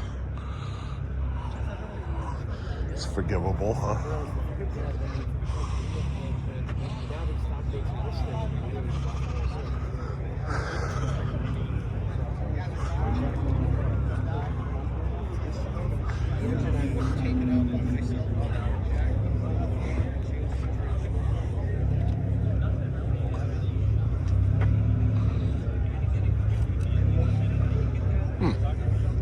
Yeah, well, I got to give GM credit for building the Corvette, or at least building it into a mid-engine. I got to give them credit for that, because now at least regular people who want to have a rear-engine sports car, this is, you know, any Corvette, the C8, you know, you can get those under $70,000, you know, or under $50,000, because, and I'm pretty sure you could probably do even better than that. I've seen these things at like CarMax lots. These Corvettes, I've seen these things for like under $50,000. So I'm pretty sure you could probably do better on eBay. Yeah, these things look vicious. These are some vicious looking cars, boy.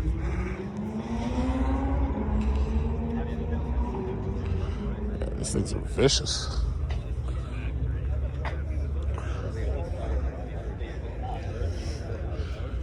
But yeah, it's really nice that, you know, but it's so crazy the way technology is advanced. It's like now you can get an electric car that does 300 fucking miles an hour. That's insane. 308 miles an hour in an electric car. So that means no gas, no transmission to worry about. All you got to do is just keep replacing tires.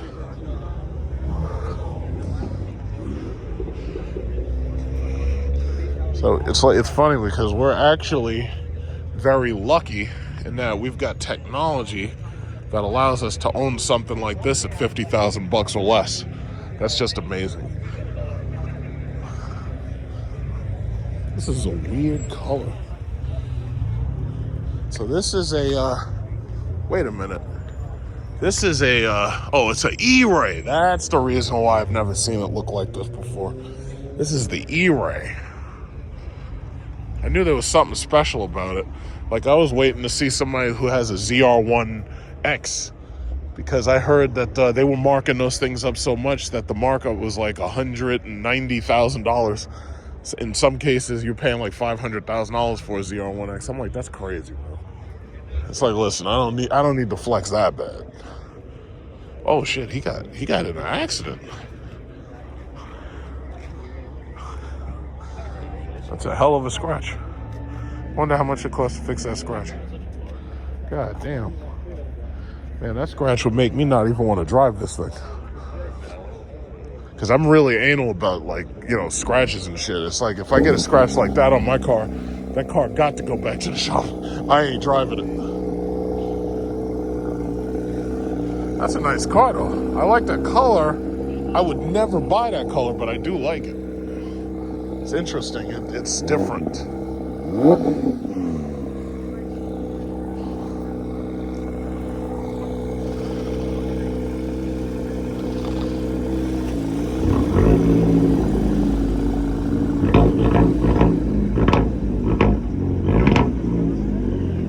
Okay, guy pulls up with the baby blue Aston. Well, that's not really baby blue, but he pulls up blue Aston Martin right over there. Got the blue Aston Martin coming in. This is the Abarth.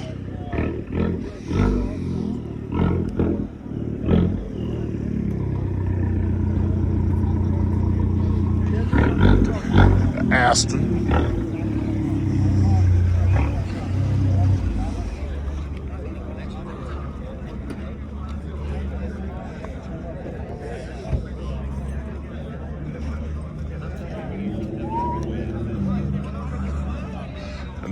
Another Corvette.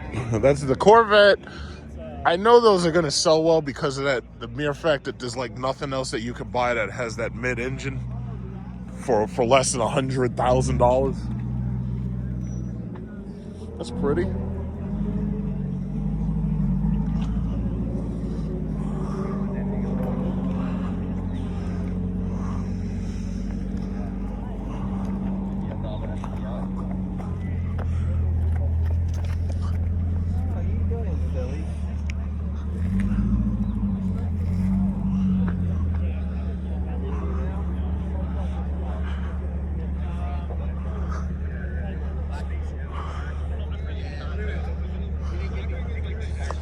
Well, I hope you appreciate the video quality that we get from the iPhone 17 Pro Max. I hope you appreciate that video quality.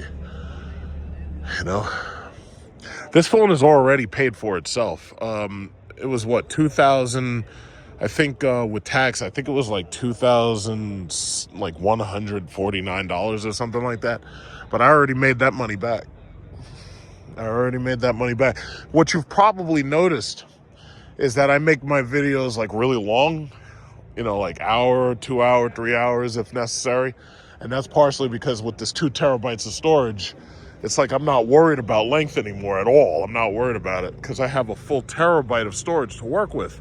So by making longer videos, you know, I get longer views, and the people don't, you know, they watch longer. So if they watch longer, you actually get slightly higher revenue.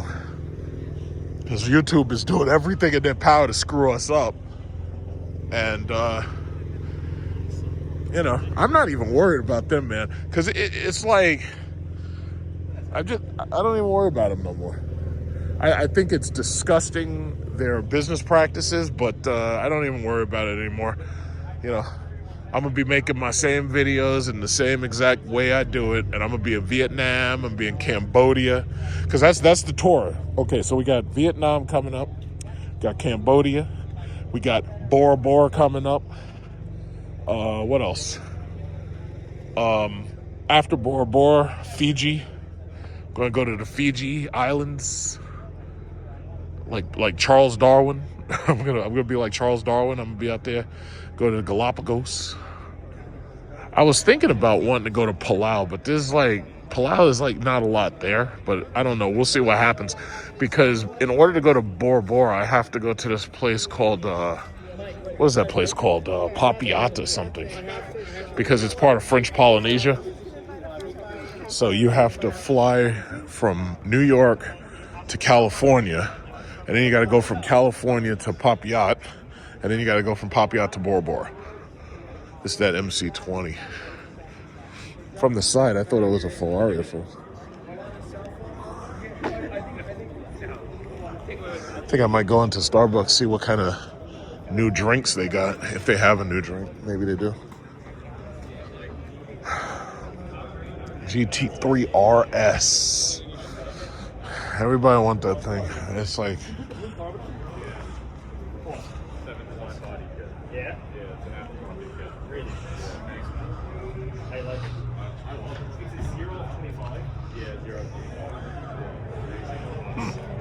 It looks like a factory too. It does. But you can tell it's aftermarket, the blue stuff, and that's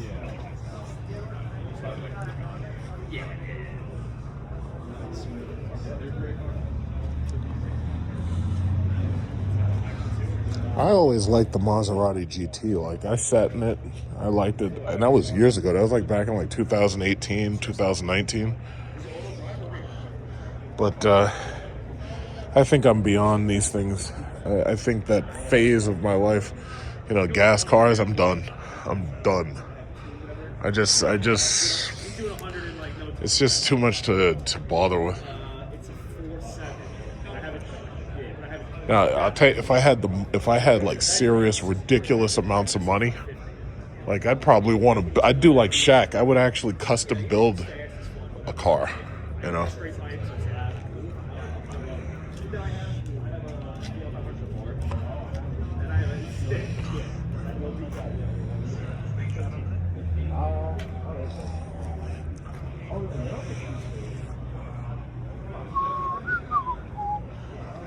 Pumpkin spice over there.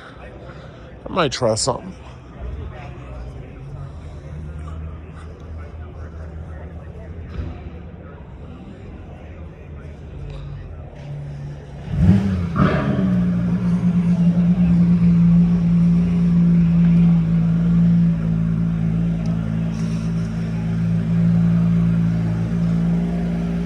So it is, what time is it? Siri, what time is it? Oh.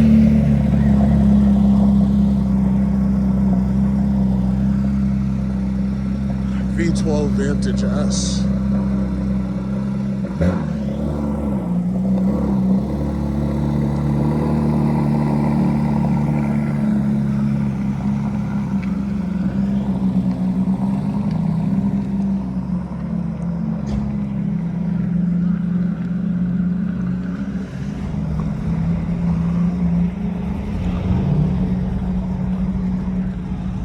Maserati's leaving.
Yeah, so far so good, right?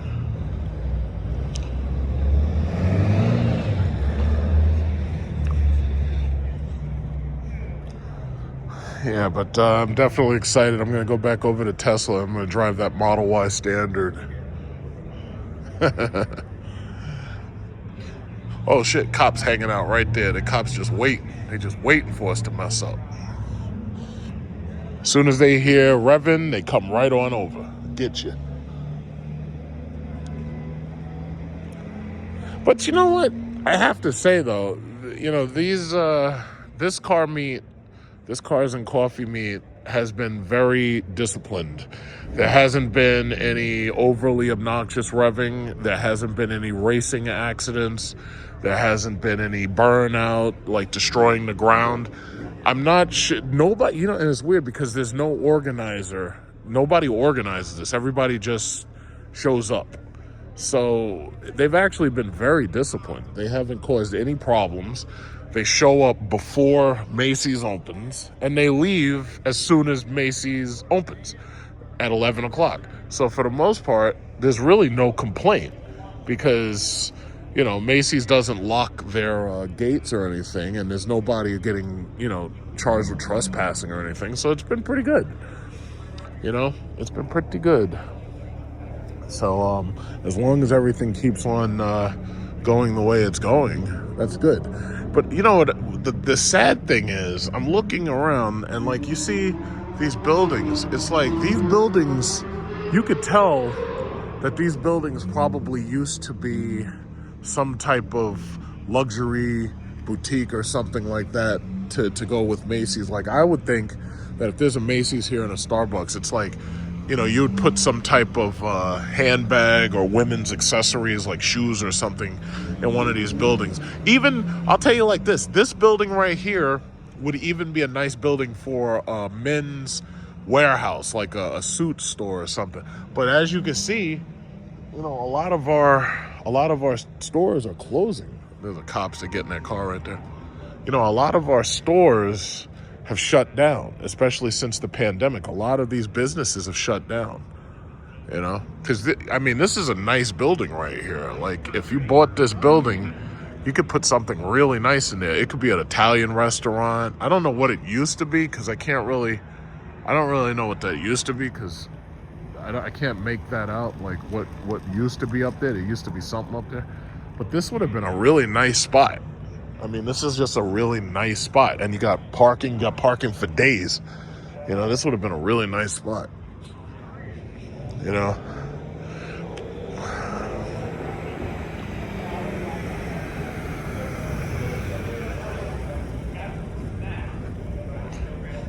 Oh, I'm guessing that's okay. That doesn't look like a Plaid, but it could be. It looks like definitely a performance Model S.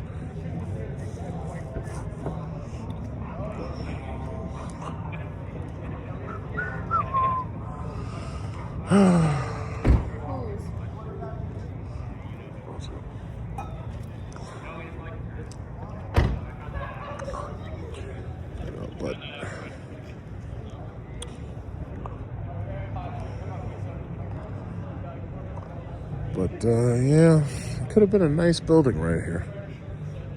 I mean, this would be a really nice place to have a restaurant.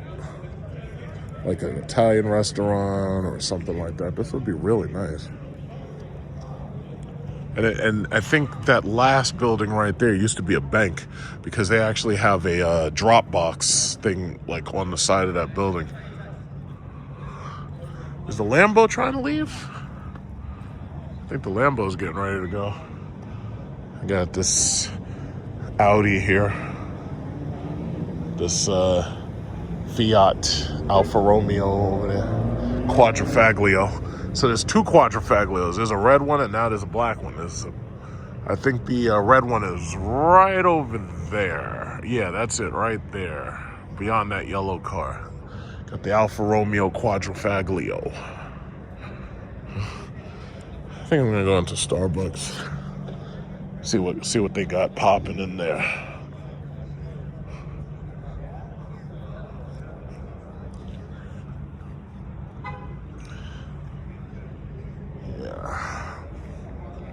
Go in there and see what they got going. They got this oat milk latte. I'm gonna try that right now. So they're making my oat milk latte. I only come to like Starbucks like once a week. To tell you the truth, it's like I make good coffee at home, but we'll see. Let's see how this tastes. Pecan crunch oat latte.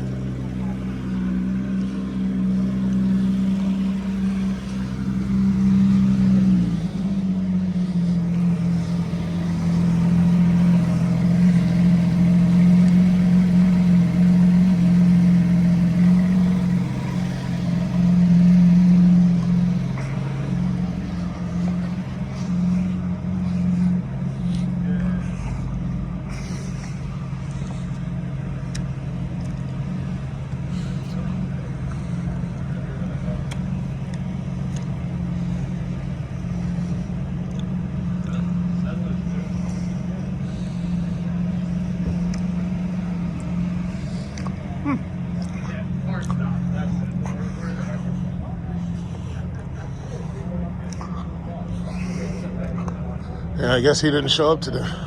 Oh, this guy got that Trans Am. My uncle had one of those. I think it was Smokey and the Bandit that popularized this car.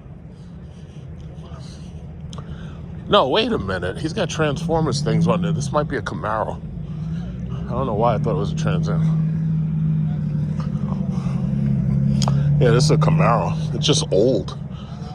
Oh, so he wanted his Camaro to look like the Transformers Camaro before Bumblebee scanned the new model and turned it to the new model.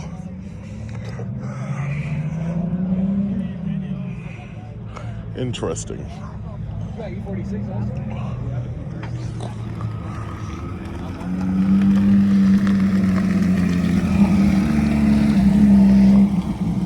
Ram TRX. So I got about a little less than 30 minutes to get over to Tesla. I got plenty of time because it doesn't look like anybody else is coming.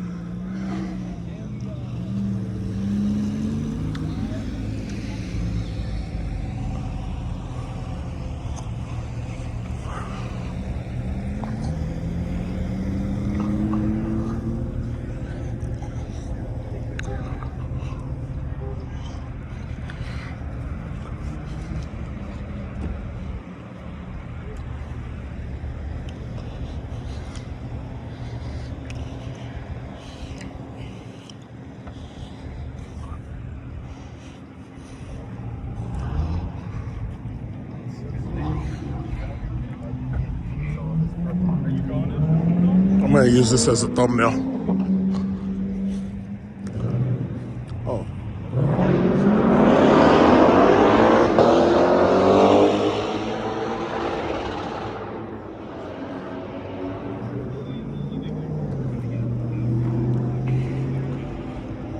Use this as a thumbnail.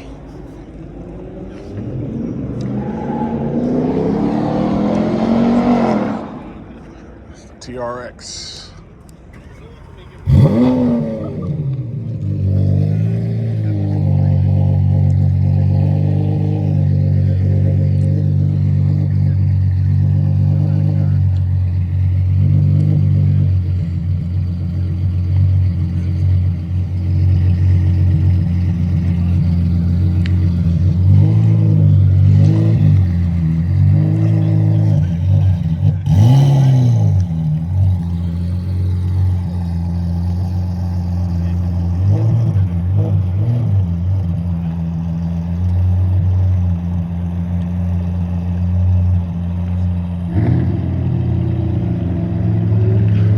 course, we have to watch him take off.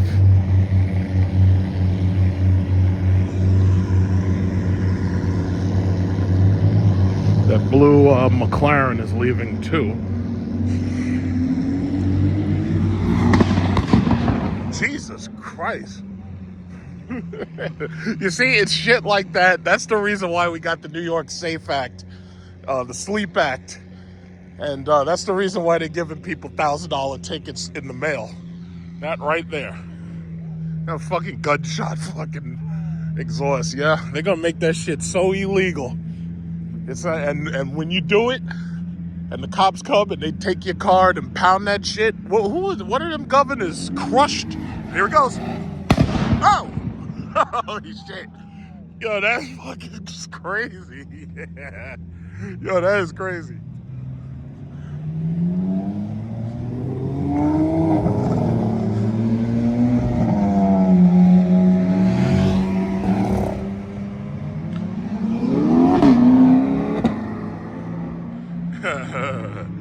That's cool. that exhaust is crazy, man.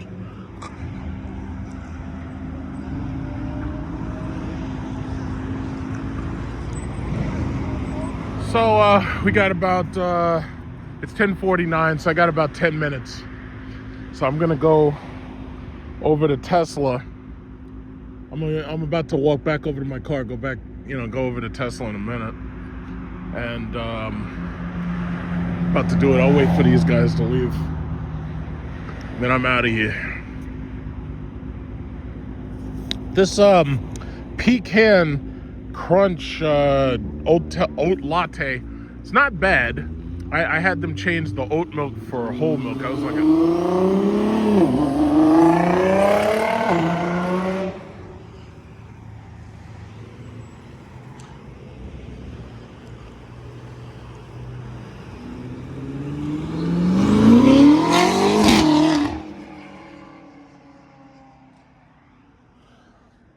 I had them change the oat milk for whole milk. All right, yeah, let's go on over to Tesla.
Freaking Tesla sneaking up on me.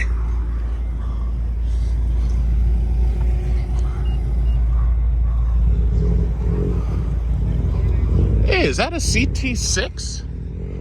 I think that's a silver CT6. I love that car. Is that a CT6? Or is that a CT5?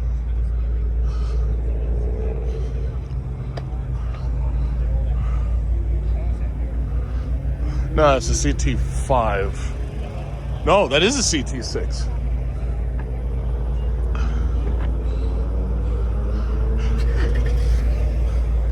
Huh.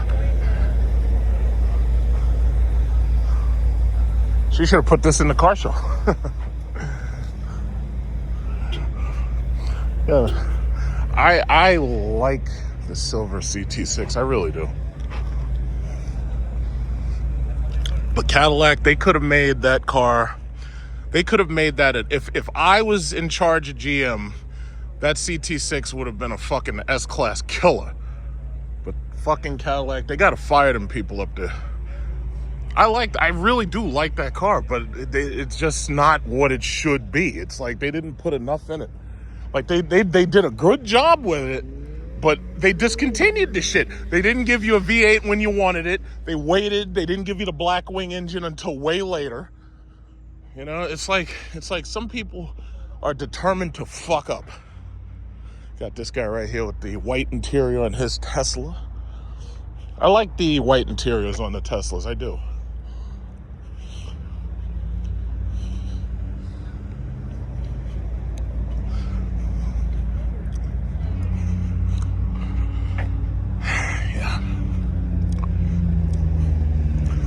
Yeah, all right, let's get over to Tesla. Okay, let's get the hell out of here.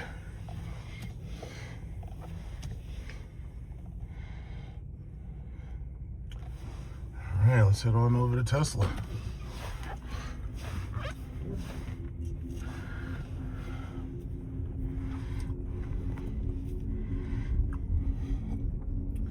It's like, I'm very disappointed. Tesla should have had newer products by now. The Roadster should have been out by now. Like, I'm very disappointed in them. Like, and it's crazy because had that Roadster actually come out when it was supposed to come out, or even a couple of years later, because I mean, for God's sakes, they were taking pre-orders in 2017. If that thing had come out, yeah, it would have been pretty cool. But see, now the Chinese, they got cars do 300 fucking miles an hour. How do you compete with that? You can't compete with that. I mean, yeah, your Roadster could be easily faster than just about any of these Lambos or any of these Ferraris, but my thing is they got cars that do 300 miles an hour. It's like they ain't no competing with that shit. It's like you're just assed out. So we got about 4 minutes. So I'm gonna get over there. So what I'll do is I'll make one long video, and then I'll make a shorter video with just the Tesla drive, or the test drive, I should say. I'm assuming that they have that one as drivable, so I'm gonna find out, but I'm pretty sure it probably is. So I'll just add that onto this video.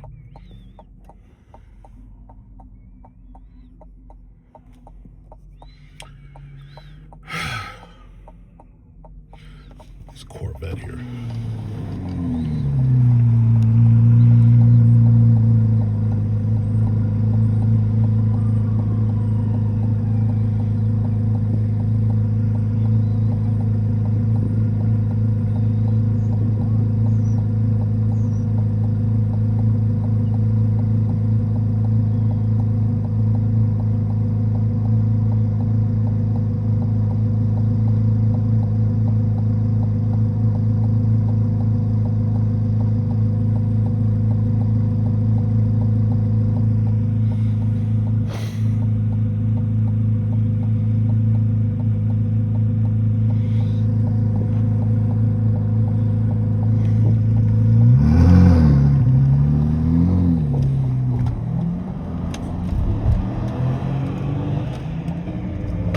This guy wants to drive crazy. Look at that guy.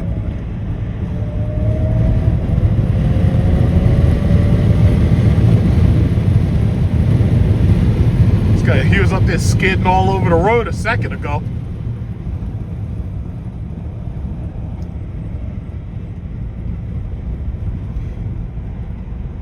Guy was skidding all over the road a second ago. I thought he was gonna wipe out.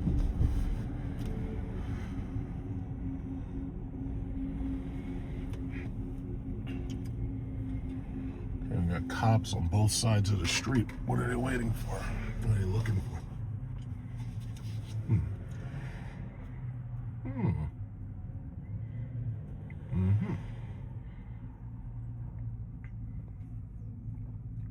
Looks like they were stopping somebody.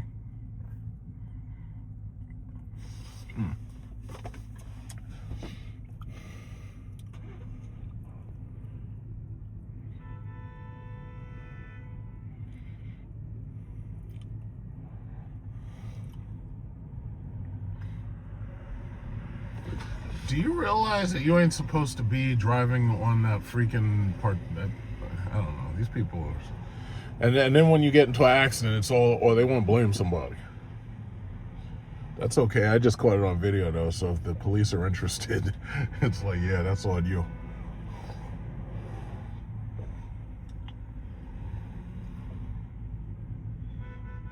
God damn it! Let's go! Test my horn, make sure it works. The thing is green, let's go! What's wrong with these people?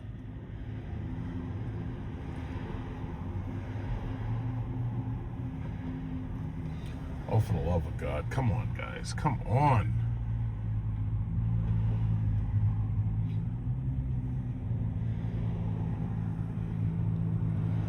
What the hell's wrong with these people? What are the cops having a meeting? Oh, they pulled over that Lexus. Oh, you see? This right here. I want you to pay good close attention. That Lexus that was there with us. This is the reason why I do not put my car in any of these shows, these meets. I don't do it. This right here is the reason why I just don't buy. I don't even want to do that shit no more. It's like I'm not into it anymore. I want you to take a good look at that. Like I keep pointing out the fact the cops are at every single one of those meets and they're just waiting and watching. I don't even want to deal with that shit. Like when I go to those things, I don't want to put my car next to everybody else's car. I don't leave with anybody. I learned my lesson with that shit because I got a nice ticket for that one time driving with some other dudes. I don't leave with anybody. I know next to these fucking things not to race because you already know that the cops are sitting right outside. And what's his name right there? He got popped.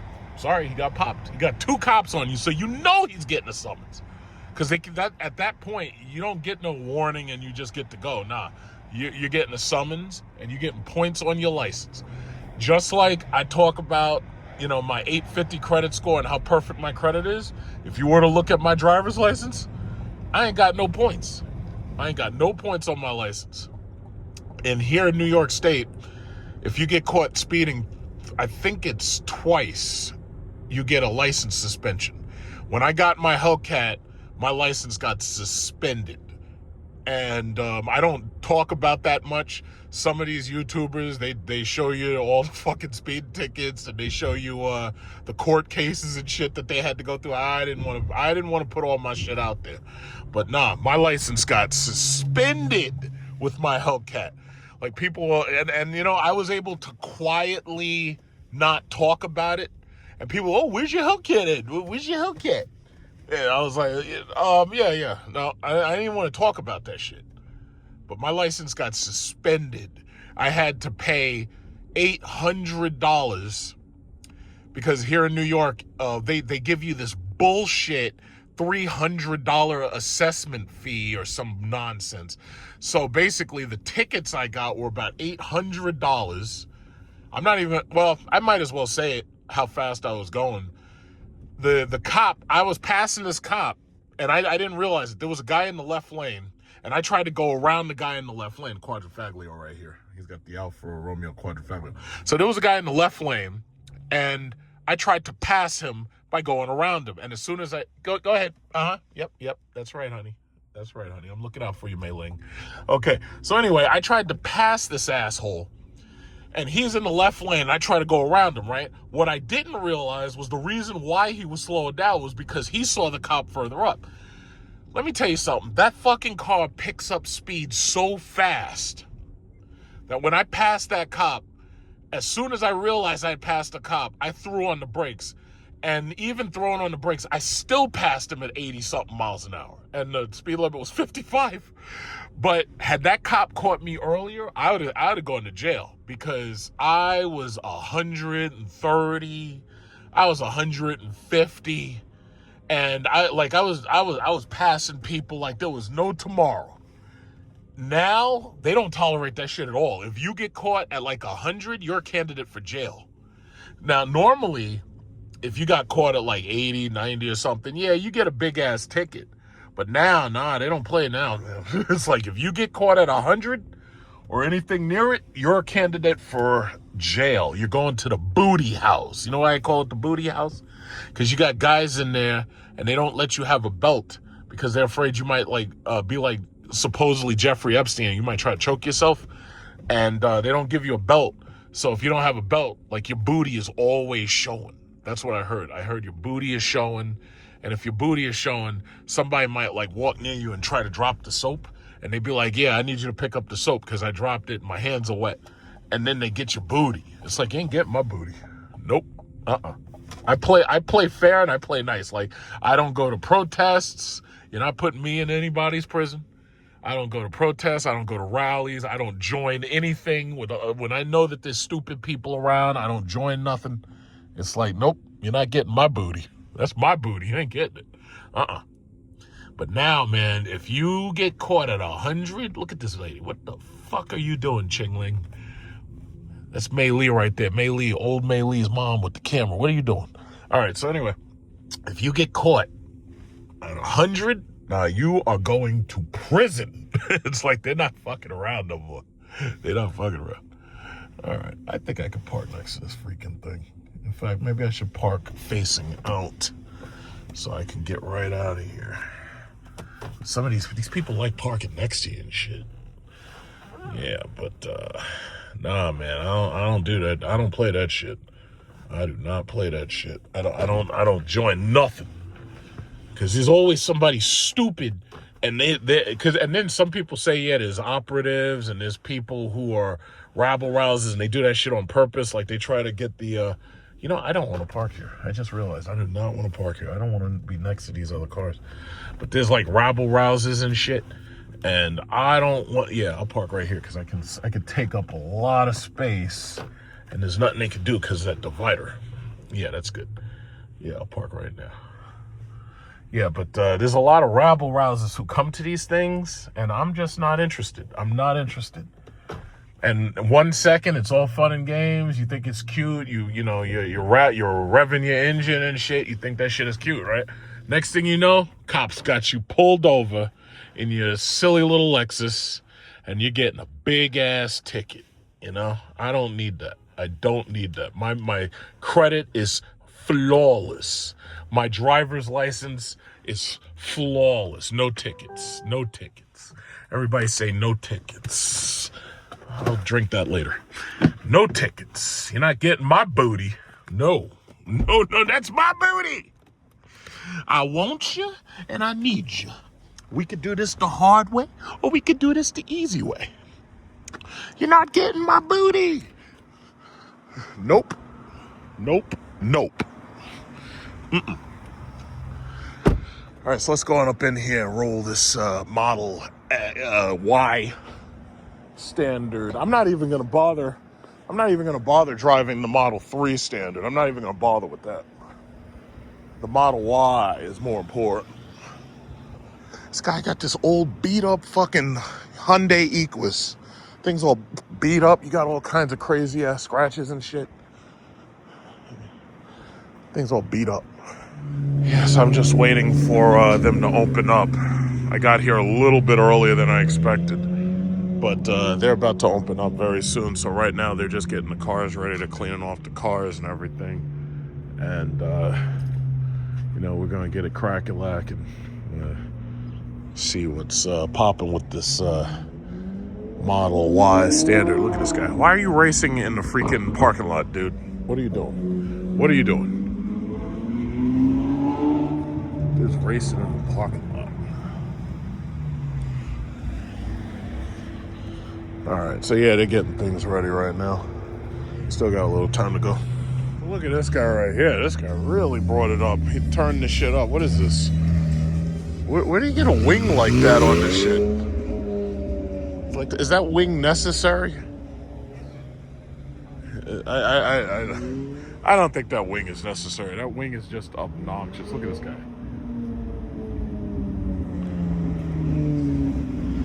Look at this guy. That wing is absolutely obnoxious.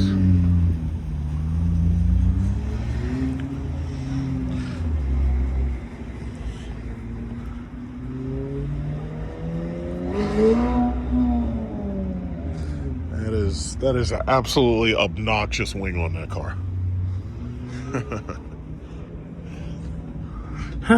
Well, this is a Model 3 standard. So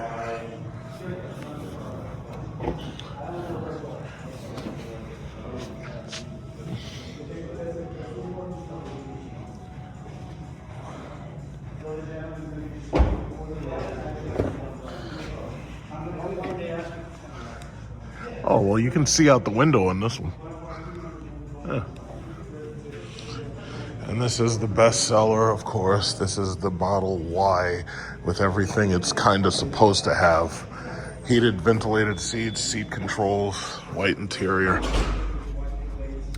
blue ambient lighting, glass roof that you can see out of, and rap music blasting for some reason.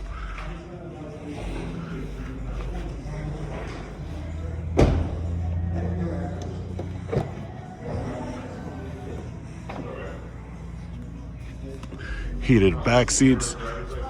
Oh, absolutely. Okay, here we go. This is the Tesla Model Y standard. So as you can see, roof is glass, but it's covered because they claim that it reduces echo. And this is the car. So you've got a screen up front right here. You get no screen in back, of course, because it's cheaper. So all you get back here is like USB-C ports, and that's it. And one of the things that I noticed, this seat right here does not go as low as the driver's seat. The passenger seat can do its recline and everything, and it can go back and forward. But the problem is, it lacks up and down like the driver's seat. So the driver's seat can go very or much lower into the floor, but the passenger seat can't. So when I was sitting in this passenger seat, I was like raised up so much that I wasn't comfortable. Now in the driver's seat, I'm definitely a lot more comfortable. So adjust seat is right there. And then that takes it back as far as you can go. And then right here, this is up and down for the actual seat, the back of the seat cushion. Then you can also, this is how you recline. You recline and you go forward like that. Now, most people are like, yo, listen, I would rather have a manual adjust. Now, one thing I have to say about that manual adjust, the steering wheel has an absolute manual adjuster right here, and you pull it down to adjust the steering wheel. I love that because I hate it when you get these cars and you have to do everything through the screen and you can't adjust the steering wheel by being able to manually adjust it. I love the fact that they went with the manual adjust. And my thinking is, I really think what they should have done was they should have done a manual adjust seat for the passenger and a manual adjust seat for the driver. My guess is that they kept this a power seat because they wanted to make it so like Uber and rideshare could automatically adjust the seat forward and back from right here rather than having to reach over and pull it up. But me personally, I would have actually preferred it if they had made this manual, like where you have to pull it to unlock it and then you just slide it back and forward. I would have actually preferred that. So I have to adjust my mirrors because I can't see too well out that side. We have full self-driving, so I will definitely use that. So I will go onto the right mirror. You have to use this knob to do it, like on the steering wheel. As you know, if you've ever driven one of these things before, you would know you got to use this to adjust it. So you got to roll this to go up and down. And right there, that's adjusted on that side. Yeah, that's pretty good. And then I'll do this side right here. And you know what I think is so funny? What Tesla really could have done with the Cybertruck and with all the rest of these cars, why not offer an optional rear view power electronic mirror? Rear view power electronic mirrors are now standard they're standard options in GM cars. And I think the Polestar 4, I believe, comes standard with this because there's no way that you can see out the back window. So my thinking is, why not just offer that as an option? I mean, Tesla should design their own powered mirror and make it better and offer that as an option. Look, we got this Ferrari here. Ferrari. Me personally, I don't really care how fast these cars are because, once again, you really can't drive these things like a maniac. You really can't. And speaking of driving like a maniac, let's see. The acceleration, we got standard acceleration, traction controls automatic, autopilot. They have different modes for autopilot. They have full self-driving. Do you have standard or do you want to do it in a hurry? They have a new mode called Mad Max mode. And it's in here somewhere. But they have a new mode that allows you to either drive as standard or it allows you to basically make it, I guess they put hurry there instead of Mad Max mode. Because it's funny, ass, actually smart summon. So you can summon the car and the car will come to you because it can, for the most part, drive itself. So they actually have full self-driving. And of course, it's supervised, they say. But I think that's kind of interesting. Look at that. We got this AMG Black right here. Look at this guy. Look at that. That's nice. All right. So, yeah, let me get this show on the road. Okay. So I think I've done just about everything else. I turn off that recording thing. I don't know why it has to do that. Car wash mode, neutral. I think there's nothing else I have to do. Supposedly, there's a camera right here for full self-driving, and the camera will watch you, and the camera will watch your mannerisms. Now, my camera is located on the steering wheel, and it watches your eyes. Uh-oh, we got the orange Urus. I was waiting for the orange Urus to show up. Look at that. Orange Urus. Look at that. Look at that. Ooh, my. That's pretty. I like that. Now, if you're going to buy a Urus, that's the color you got to get. Forget black. Either you got to get that orange or you got to get like a sky blue or something. Look at this. We got the guy with the Rolls Royce culling in here. All this money's pulling up. All the money's pulling up. I'm in the cheap Tesla Model Y and all the money is pulling up. Look at this guy. This guy's got the money. I got to follow this guy so we can get to the money. Okay, so I'm going to stop talking. Let's follow this guy. We got to get to the money. Let's go. Let's get to the money. Let's follow him. I got to follow him so we can get to the money. We got to find out where this money's at. Let's follow. If you follow rich people long enough, you eventually find the money. It's called trickle-down economics. Supposedly, trickle-down economics was this thing that Reagan thought of. And basically what it means is that it's kind of like people are pigeons. And if you follow the people who are eating food, then eventually you will get some crumbs because they'll be eating the food and some of the crumbs will fall out of their mouth and you'll be able to get some crumbs. So this is the logic. It's this is Reagan era economics, and they called it the trickle down economics. So basically all you got to do is just follow the rich people and eventually you'll get to the money. You just got to follow them. Do what they do, speak like they speak, dress like they dress, so forth and so on. And eventually it will trickle down and you will get crumbs. You will get some crumbs. It's like for those people who have Bitcoin. Most people cannot afford to buy whole Bitcoin, right? Look at these Escalades. Look at these guys. Chinese guy with the Escalade. Look at these Escalades. Got all these Escalades. This is the Chinese man with the money. Got to follow the Chinese man with the money. He's a billionaire named Wang Zhao. So anyway, got to follow them to get to the money. And eventually, crumbs will drop out of their mouth. And you can have some crumbs. Usually I go that way. This time, you know what? No, I'm going to go this way. I'm not going to deviate. I'm going to go this way, just like usual. We got the G-Wagon. What's up, G-Wagon? How you doing? G-Wagon? What's going on? Look at this. Look at all this money. All this shmoney. Got all the shmoney just driving around. Look at all the shmoney. We got the shmoney. Look at this guy right here. He's got shmoney. Look at that guy.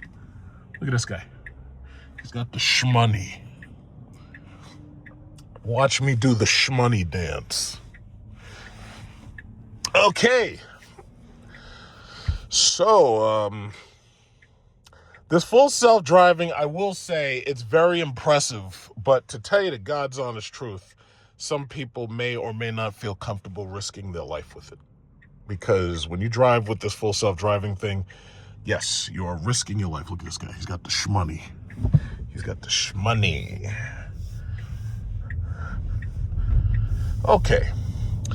I will, of course, do full self-driving because I can use the address of that place and it will drive you back to that place. And to tell you the truth, letting it drive is nerve-wracking because, you know, it's a robotic computer. It's like anything could go wrong. It's like all it takes is a RAM module to be corrupted or some shit. Next thing you know, you're going through a wall.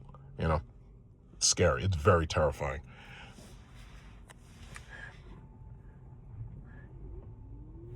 Okay, I put that on. Put my thermometer down just a little bit. Oh, in fact, I gotta put it back up because now it's cold. I felt like it was a little warm, but now I feel a little cold. It says cooling down. Now we're gonna put I guess we put it back at 70, I suppose.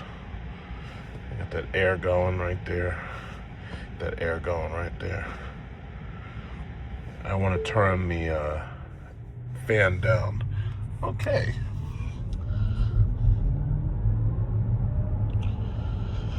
Now, when I get to the main road, I will test to see how fast it accelerates. But you see, the thing about it is when you're driving now, it's like you don't have to really be driving fast. You really don't. Look at that Escalade IQ. Oh, no, that's a Vistic. My bad. That's a Vistic. Okay, so you don't really have to drive fast. You gotta, of course, obey the speed limits. Okay, there we go. Yeah, so under hard acceleration, this thing still accelerates pretty well. And this is a rear-wheel drive version, not an all-wheel drive version. But you miss out on all the bells and whistles. Like there's no ambient lighting. You know, you don't have the rear television. You got the front TV, but you don't have the rear. I do have to say, Tesla was smart to do it this way by putting a one monitor in the back. Now, I would have made it, if it was me, I would have put headrest monitors.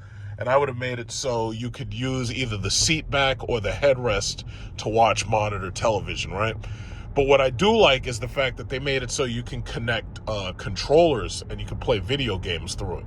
My car does not have that, and most cars don't have that, but I think in order for them to do that, they had to make their own proprietary software. So my car wouldn't have had that anyway. But it's funny because my car has Android, and Android is supposed to be able to do all that stuff because it's just like, you know, for your cell phone. It's like Android is supposed to be able to do all that. Like, you're supposed to be able to play games and shit. Like, you download games, you're supposed to be able to play them just like on your cell phone. All right, so let's do, okay, I'm going to do a nice acceleration drive right there. Foot is to the floor. It's okay. It's not bad. Let me get over here. Let's get over here into traffic. Yeah, not bad. The Model Y is still a good product. I like it. I mean, you know, I talk about Tesla all the time, and one of the things that you'll notice is every time I talk about it, no matter what I say about Elon Musk, I still like the Model Y and the Model 3. I actually do like the S and the X, but I hate the X's stupid doors. I wish they would make the doors regular, but they're not going to do that. And the Model S, I wish they would make it bigger. I wish they'd make it like an S-Class competitor, but they're not going to do that either because they're all about making these things as cheap as possible. And I guess, you know, it's like, okay, yeah, we're going to keep the cost down or whatever. But I really do wish they would, you know, if it was me, I would build it differently.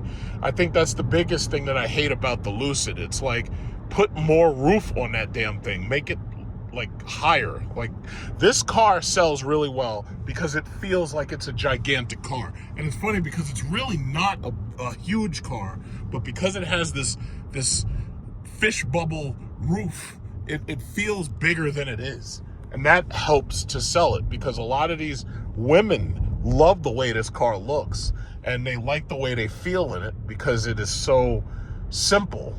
You know, they like the way they feel in it. But my thinking is, you know, make it like, you know, make the Model S a bigger car, like a model, like make it like a S-Class, and make the Tesla Model X optional without those stupid ass doors. If you want the doors, get the doors. But if you can't get it without them, then that's just going to drive people to look at the Lucid Gravity. But Tesla, if they're going to do this form over function or function over form, whatever it is, it's like, yeah, you know, you're going to alienate people who are potential buyers. And one thing I'm sure of is Elon Musk understands how to alienate potential buyers. He's really good at that. But I do like this car. It's like, if I needed to buy a used vehicle, and if I was in the market for a used car, I would absolutely consider a used Model Y.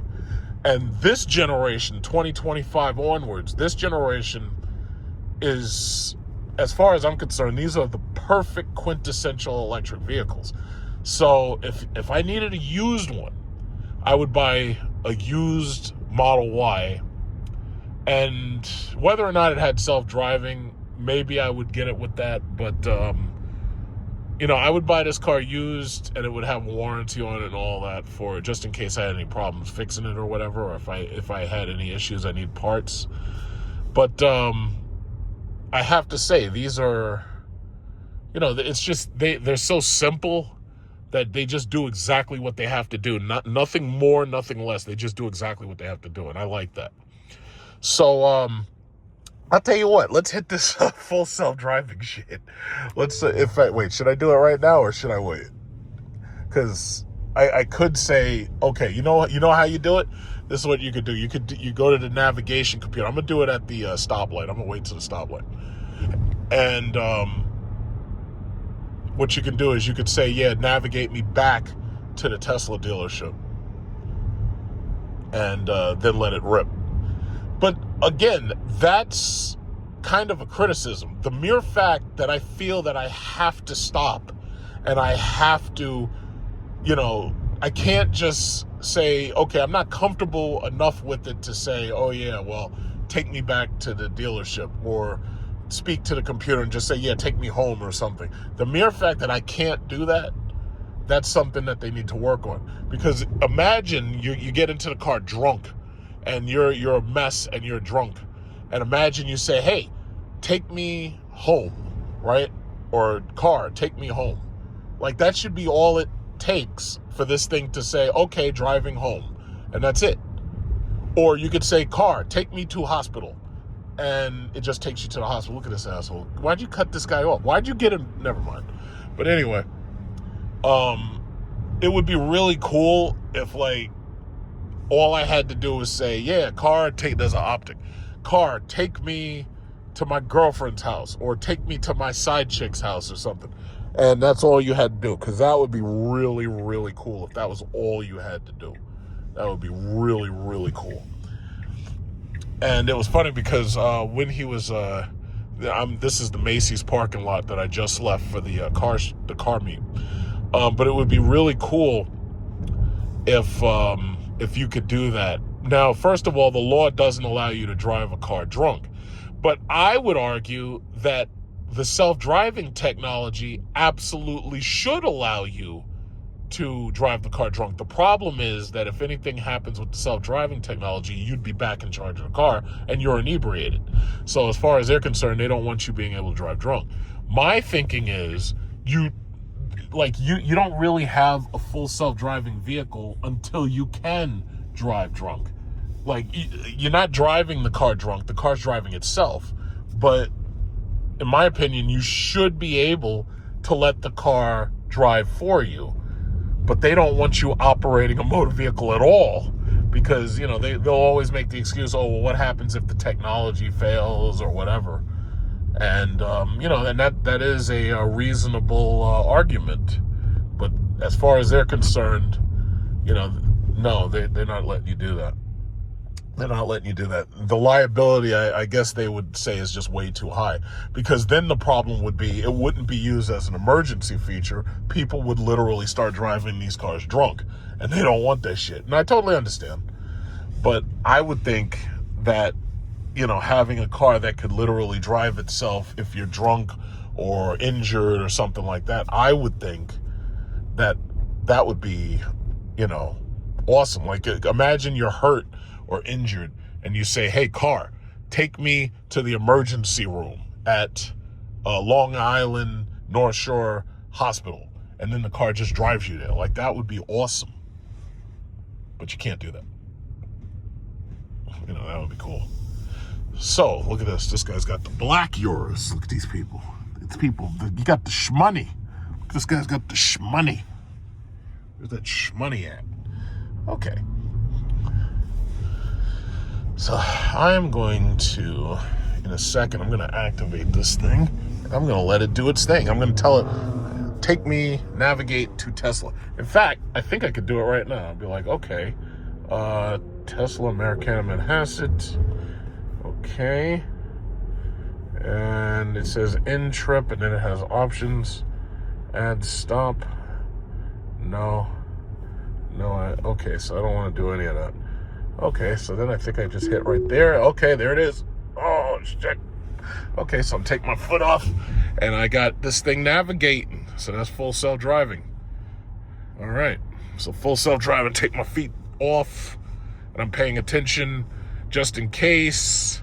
So I swear to God, if this thing better do what it's supposed to do, because if this shit gets me in an accident, I'm going to be very upset. All right. Now, I also have to say, the ability of these things, the ability of these cars to recognize these stoplights, stop signs, supposedly the newest... Bear left to stay on Northern Boulevard. Yeah, supposedly the technology in these things at this point has the ability to recognize emergency lights. So if there's emergency lights, it will pull over. I asked what would happen if I'm driving and the cops were to pull up on me and say, yeah, pull over. The car will automatically, because of the emergency lights, the car will pull itself over, but it's up to you to stop. So right now it's activating itself. I'm not even moving. No foot. I'm not using my feet. I'm not doing nothing. Look at that guy. Got the SL65 right there. I'm not doing nothing. I'm going to let it take me all the way back to the dealership. And I'm just going to let it do it. So, what was I saying? It can recognize emergency lights. I did ask what would happen if you pull up to a railroad crossing. And it's designed to watch the lights. It's designed to, stop because of the lights.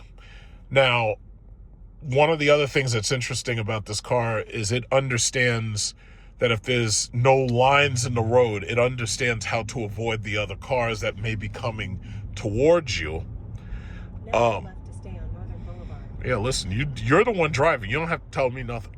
But supposedly, from what I've seen, the full self-driving software here has the ability to drive regardless of whether there's lines or not. So it's basically using all types of mapping technology to understand what the road is like, and then to understand what the vehicles are like, and it's watching everything around me in a way that no human could possibly watch. Like, there's no way that a human could, a human can't see 360 degrees 24/7. It just can't.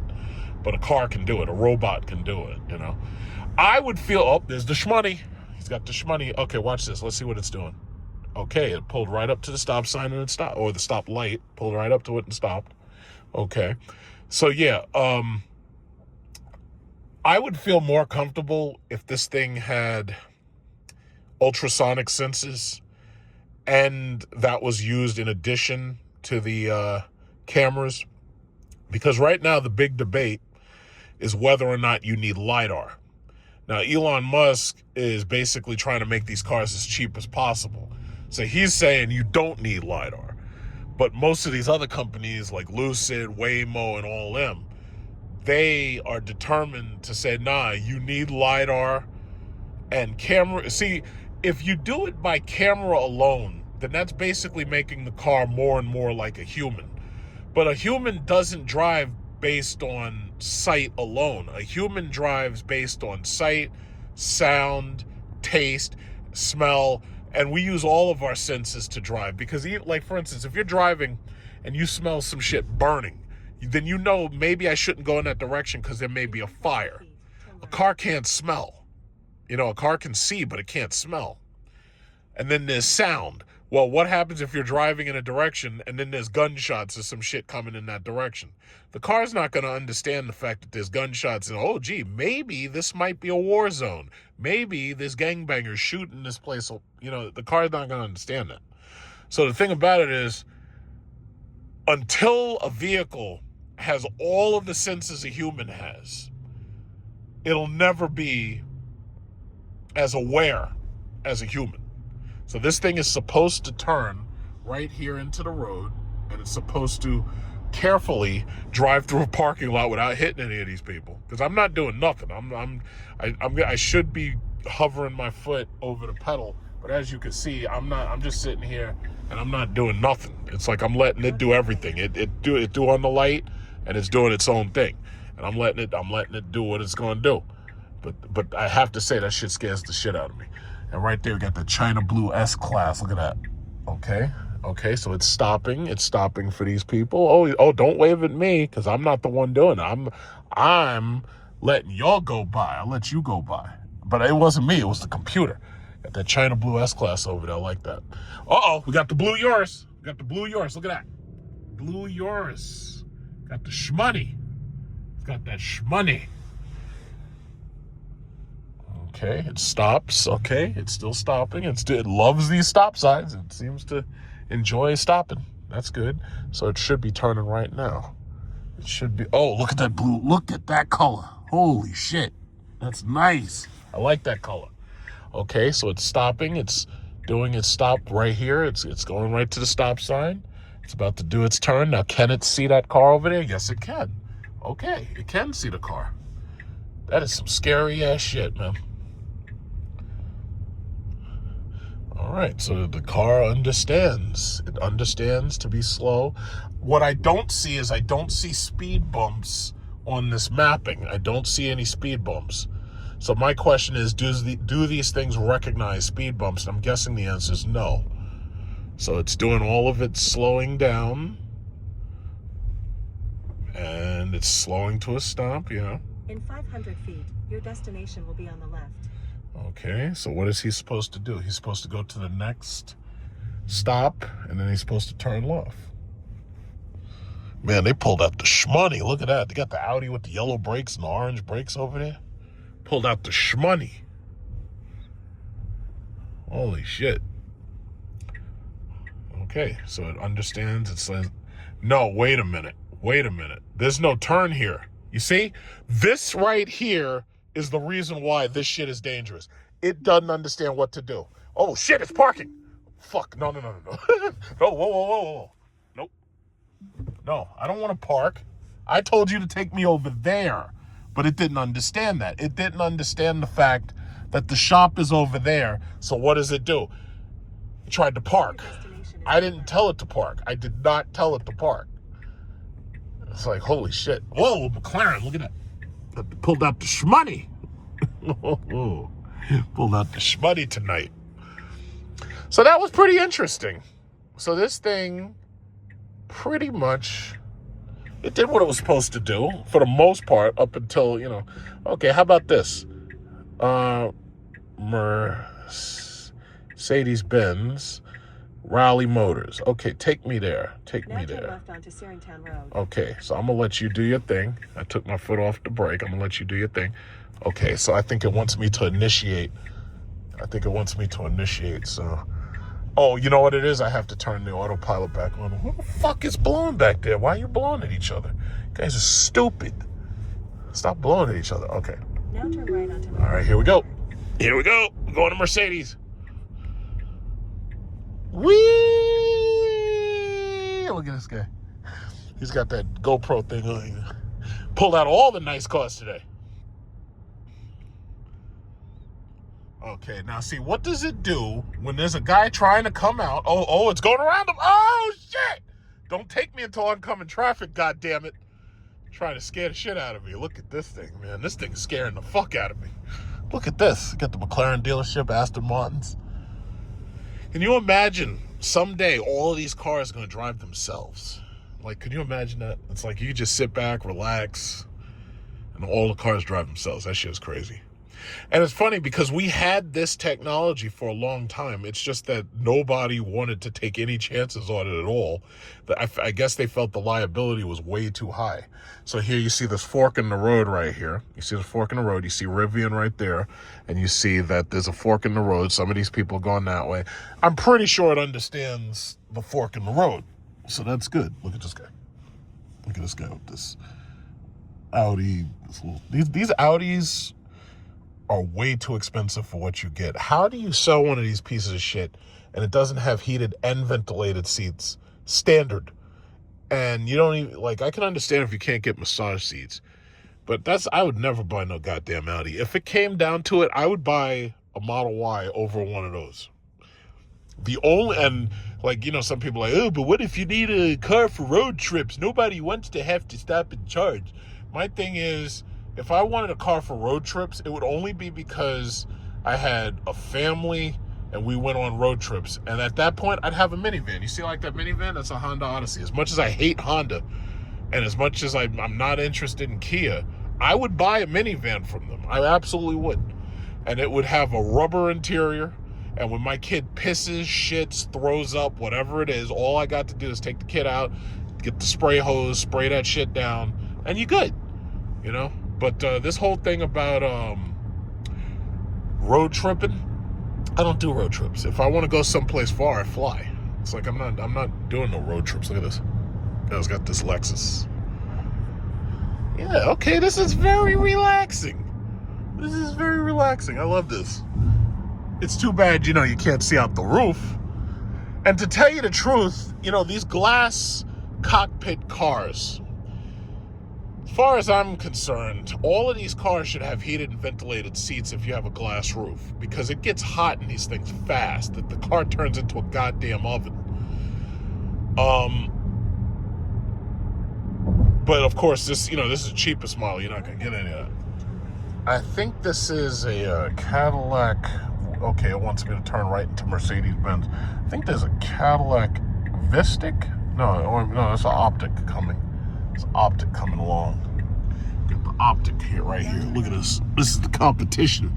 The competition's the Optic. Look at this. Takes me right to Mercedes.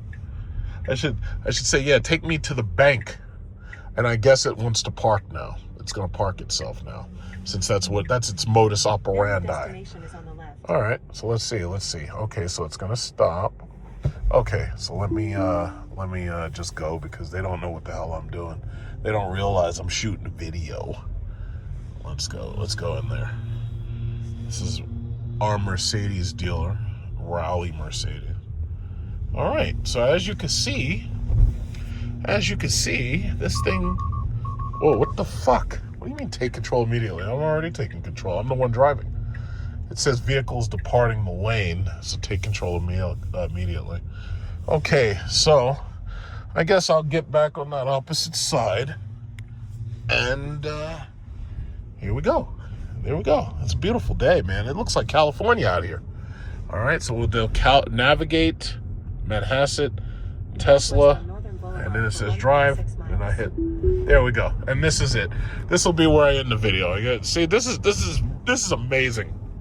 I gotta say, this is amazing. Now, my car absolutely does drive itself. The problem is it has a lot of limitations. It only can drive itself when it sees lines. If it doesn't see the lines, and some of our roads are bare and doesn't have the lines, then the Super Cruise turns off. The other issue, you see how I have my hand right here? With my car, I can't put my hand right here because the camera's right there. With this one, the camera's up there. So that makes it easier for the thing to see you, and it also makes it so that your view is pretty much unobstructed. The issue with my car is that if I'm like blowing my nose and I blow my nose and I put the tissue up in front of my face, 10 seconds later, that thing's cutting off and it's saying, no, I can't see your face clearly. It tells you I can't see your face clearly. The other issue, if you're drinking something and the cup is in front of your face, obviously it blocks the view of your face. Car shuts, the Super Cruise shuts off. I like the fact that they've gone to this type of system for the camera. I like that. I like this full self-driving technology, but I have to say this thing is scary as fuck when you're going through these intersections. I mean, it's terrifying to go through these intersections. Some of these people try to shoot these gaps. Some of these people try to drive through these intersections and they either, like, it'll be a yellow light and they'll try to go right through it. I've seen people run the shit out of fucking red. If this car is driving itself and somebody runs these intersections, you're getting hit because there's no way that this thing's going to stop fast enough. No way. Because it's something that you wouldn't even anticipate. So the computer is not going to be able to anticipate it either.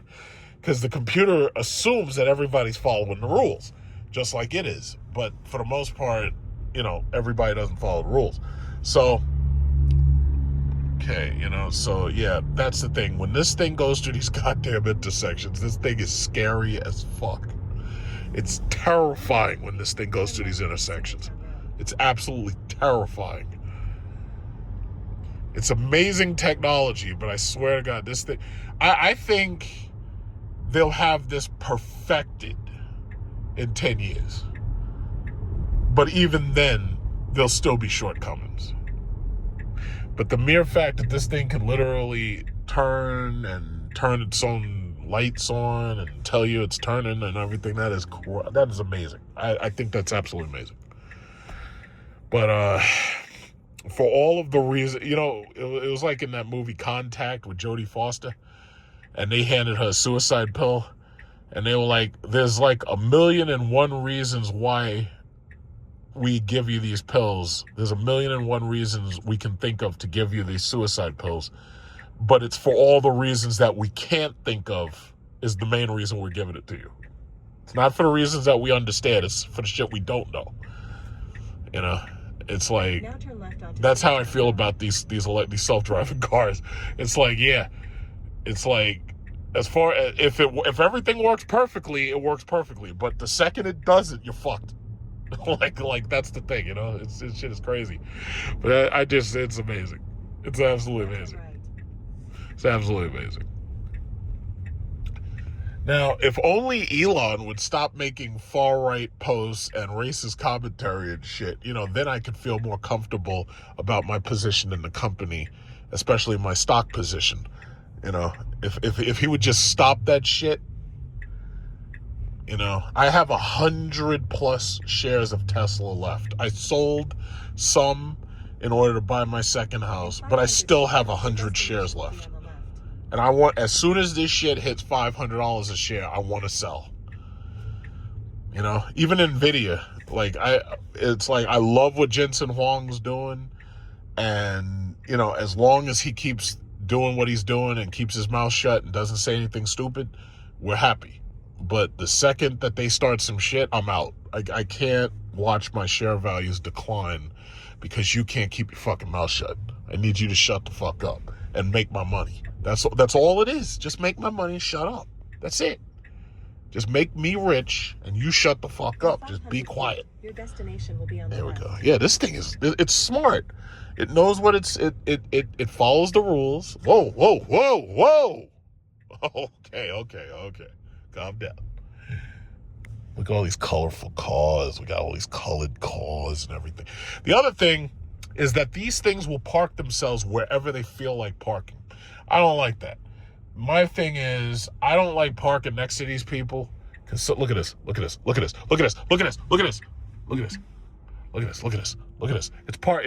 pulled up at the car meet. Look at this. We're pulling up at the car meet in the self-driving Tesla. Look at this. We're pulling up at the car meet. It looks like somebody does not have the wide body kit. I was looking for a car with the wide body kit, but obviously this person does not have the wide body kit, if you know what I'm saying. Does not have the wide body kit. Okay, so that's it. The drive is completed. And that's it. It decided to park me here when the Tesla place is all the way over there. So this is what I'm going to do. I am going to pull out of this shit, and I am going to go back and park their car right where they, you know, would expect me to park, because there's no reason for this car to be over here. Put me all the way over here. Like, you know where. Anyway. Freaking slide your finger and shit.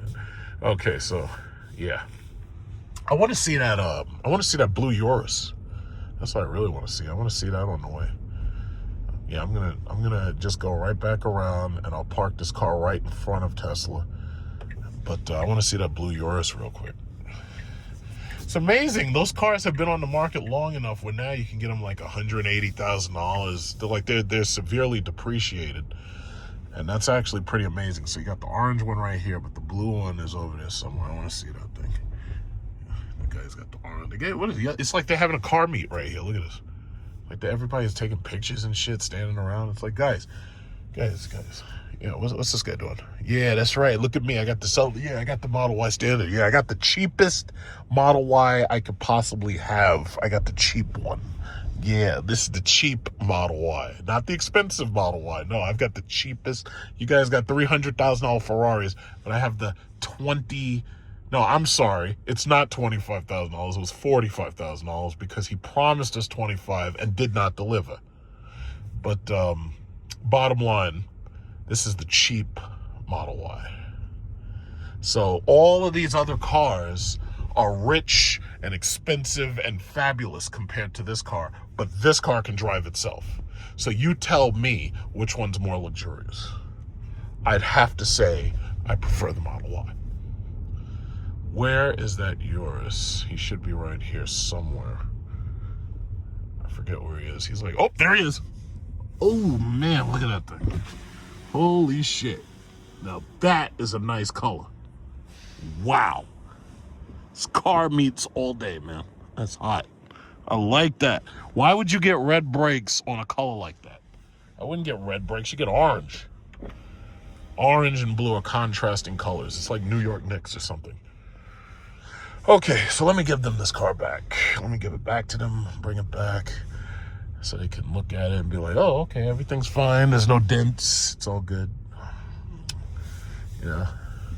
Got this Ferrari pulled up with the money. He's got the shmoney. ETB. It's like EBT. EBT's ending. Got the shmoney out here. Got some shmoney. See, what's amazing is these Teslas, like this Model Y, oh man, this is my favorite. There it is, the silver S-Class. I love it. When they redesign this car and they give it the hyper screen, I want one. That might end up being my next car, who knows? Silver S-Class. I love that car. But what was I saying? I was saying something. Yeah, this is awesome. It's really cool, man. This full self-driving shit is awesome. It's too bad that they charge you $7,000 for it. But they got to charge you something. I understand that, but that's a lot. But hey, if you want it, you get it. If you don't, then it's optional. You don't get it. Got a freaking neon green Incredible Hulk AMG GT right there. They got the Incredible Hulk out here.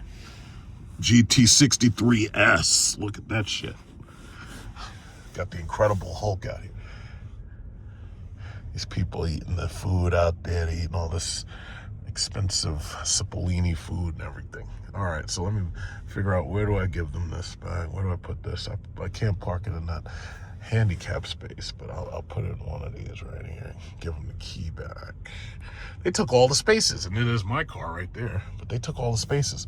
Okay, he said park it anywhere, so I guess I'll park right here. Yes. In fact, I'll back into that. Yeah. Okay. Yeah, this is... Whoa, shh. Oh, okay. There's a little kid there. Yeah, I want to be careful. I don't want these fucking robot cars anywhere near any children. because I just don't know. Might do something wrong at the worst possible second. Do something wrong. Don't need that. Because you know how Tesla is. If you get into an accident, they're blaming you.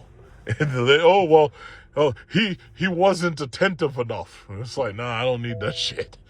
All right, let's go right in there. Yeah, here we go. Yeah. Okay.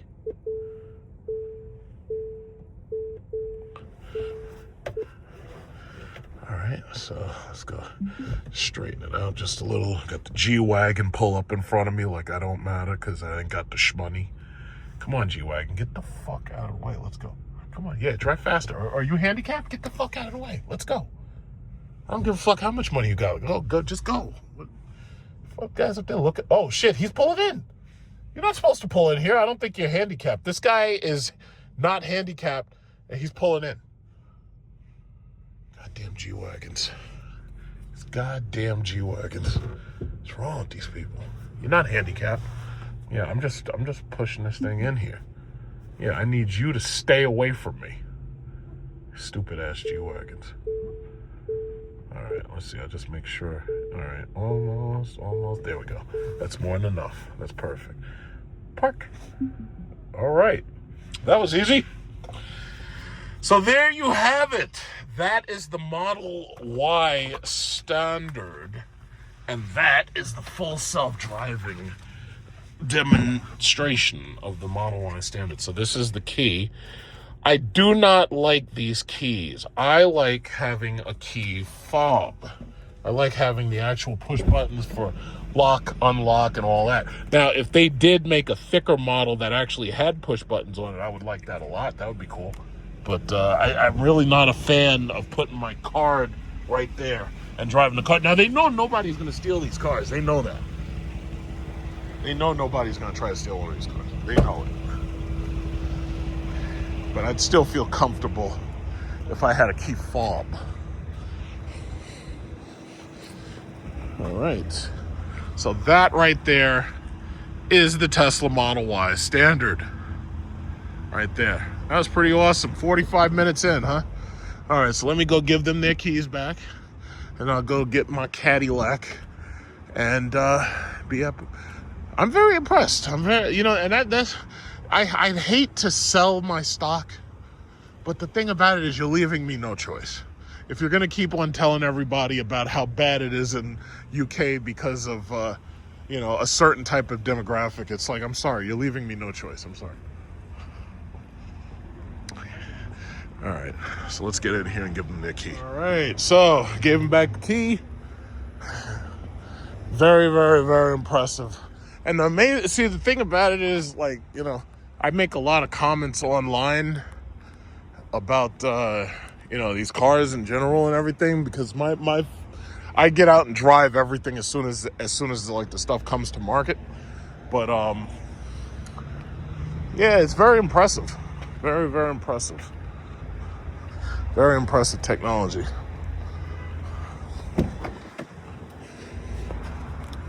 Very impressive. Cadillac is saying that they have a new self-driving that is fully hands-free and everything. I would say, me personally, full self-driving is really cool. My problem is New York City ain't the place to use this shit, because it's scary as fuck. It's terrifying. So I'm just gonna run over to the charging station, and I guess I'll start finalizing these videos to upload in a minute. Going over to the charging station. It's a really nice day. 63 degrees. It's not windy. Yeah, it's really nice out here.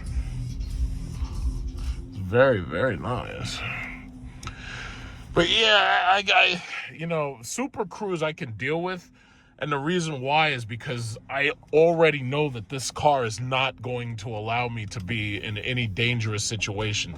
It'll drive itself. It'll turn off if it thinks that there's anything wrong at all. It won't allow you to drive in any dangerous situations whatsoever. But that full self-driving shit, man, it's cool, but that shit scares the hell out of me. I'm sorry. Zoran Mamdani's going to win, right? That's what's going to happen next. Most of this pro-Cuomo stuff here is just, window dressing. Just so they can come around a year later and say, we tried to tell you. That's what it's going to be. What you're going to see is Mamdani's going to win. There's not anything that's going to stop that. Here's a prediction for your prediction markets. Soon as he gets into office, every media outlet, including erstwhile liberal media outlets, people you think of as being on the left, are going to start talking about the crime wave. And they're going to report live from the worst parts of town. And they're going to make it seem as though crime and homelessness and despair in New York City are new things that weren't happening until Mamdani got into office. Even the liberal media is going to do this. And they're going to paint a narrative that he's doing a terrible job. Because there's nothing that Democrats, mainstream Democrats like Chuck Schumer and Hakeem Jeffries, there's nothing these people fear more than a legitimate progressive who says, not only am I going to represent the working class and the people against moneyed interests, but you should expect your other representatives to do the same. Nothing is more dangerous to the establishment than that. I don't think Chuck Schumer's in favor of paramilitary units going into cities and rounding up brown people. I don't think he likes that, but I think he doesn't give a fuck. I think he'd much rather have that than a situation where he's expected to represent the working class and the people instead of Wall Street and lobbyists, right? That's horrifying to him. That's the worst thing he can possibly imagine. Ooh, big scary socialism. Look, part of the fun of being an oligarch is getting to tell other people they can't have shit. That's who Chuck Schumer represents. That's who Hakeem Jeffries represents. Oh, you want health care? Well, I get to decide whether or not you get it. And it's going to cost you. Or you want a place to live? Right? That's who they represent. And who they're always going to represent. And Mamdani and AOC, Bernie Sanders, Elizabeth Warren, people like that are a massive threat to that situation. So we'll see what happens. Y'all hear me? The government's failed this block, failed our kids, failed every last one of us. They left us to survive on scraps. I'm done waiting. In about 48 hours, we take back what's ours. Yeah, no more begging, no more crumbs. We move. They thought we wouldn't fight. If they don't know who he is, they do now.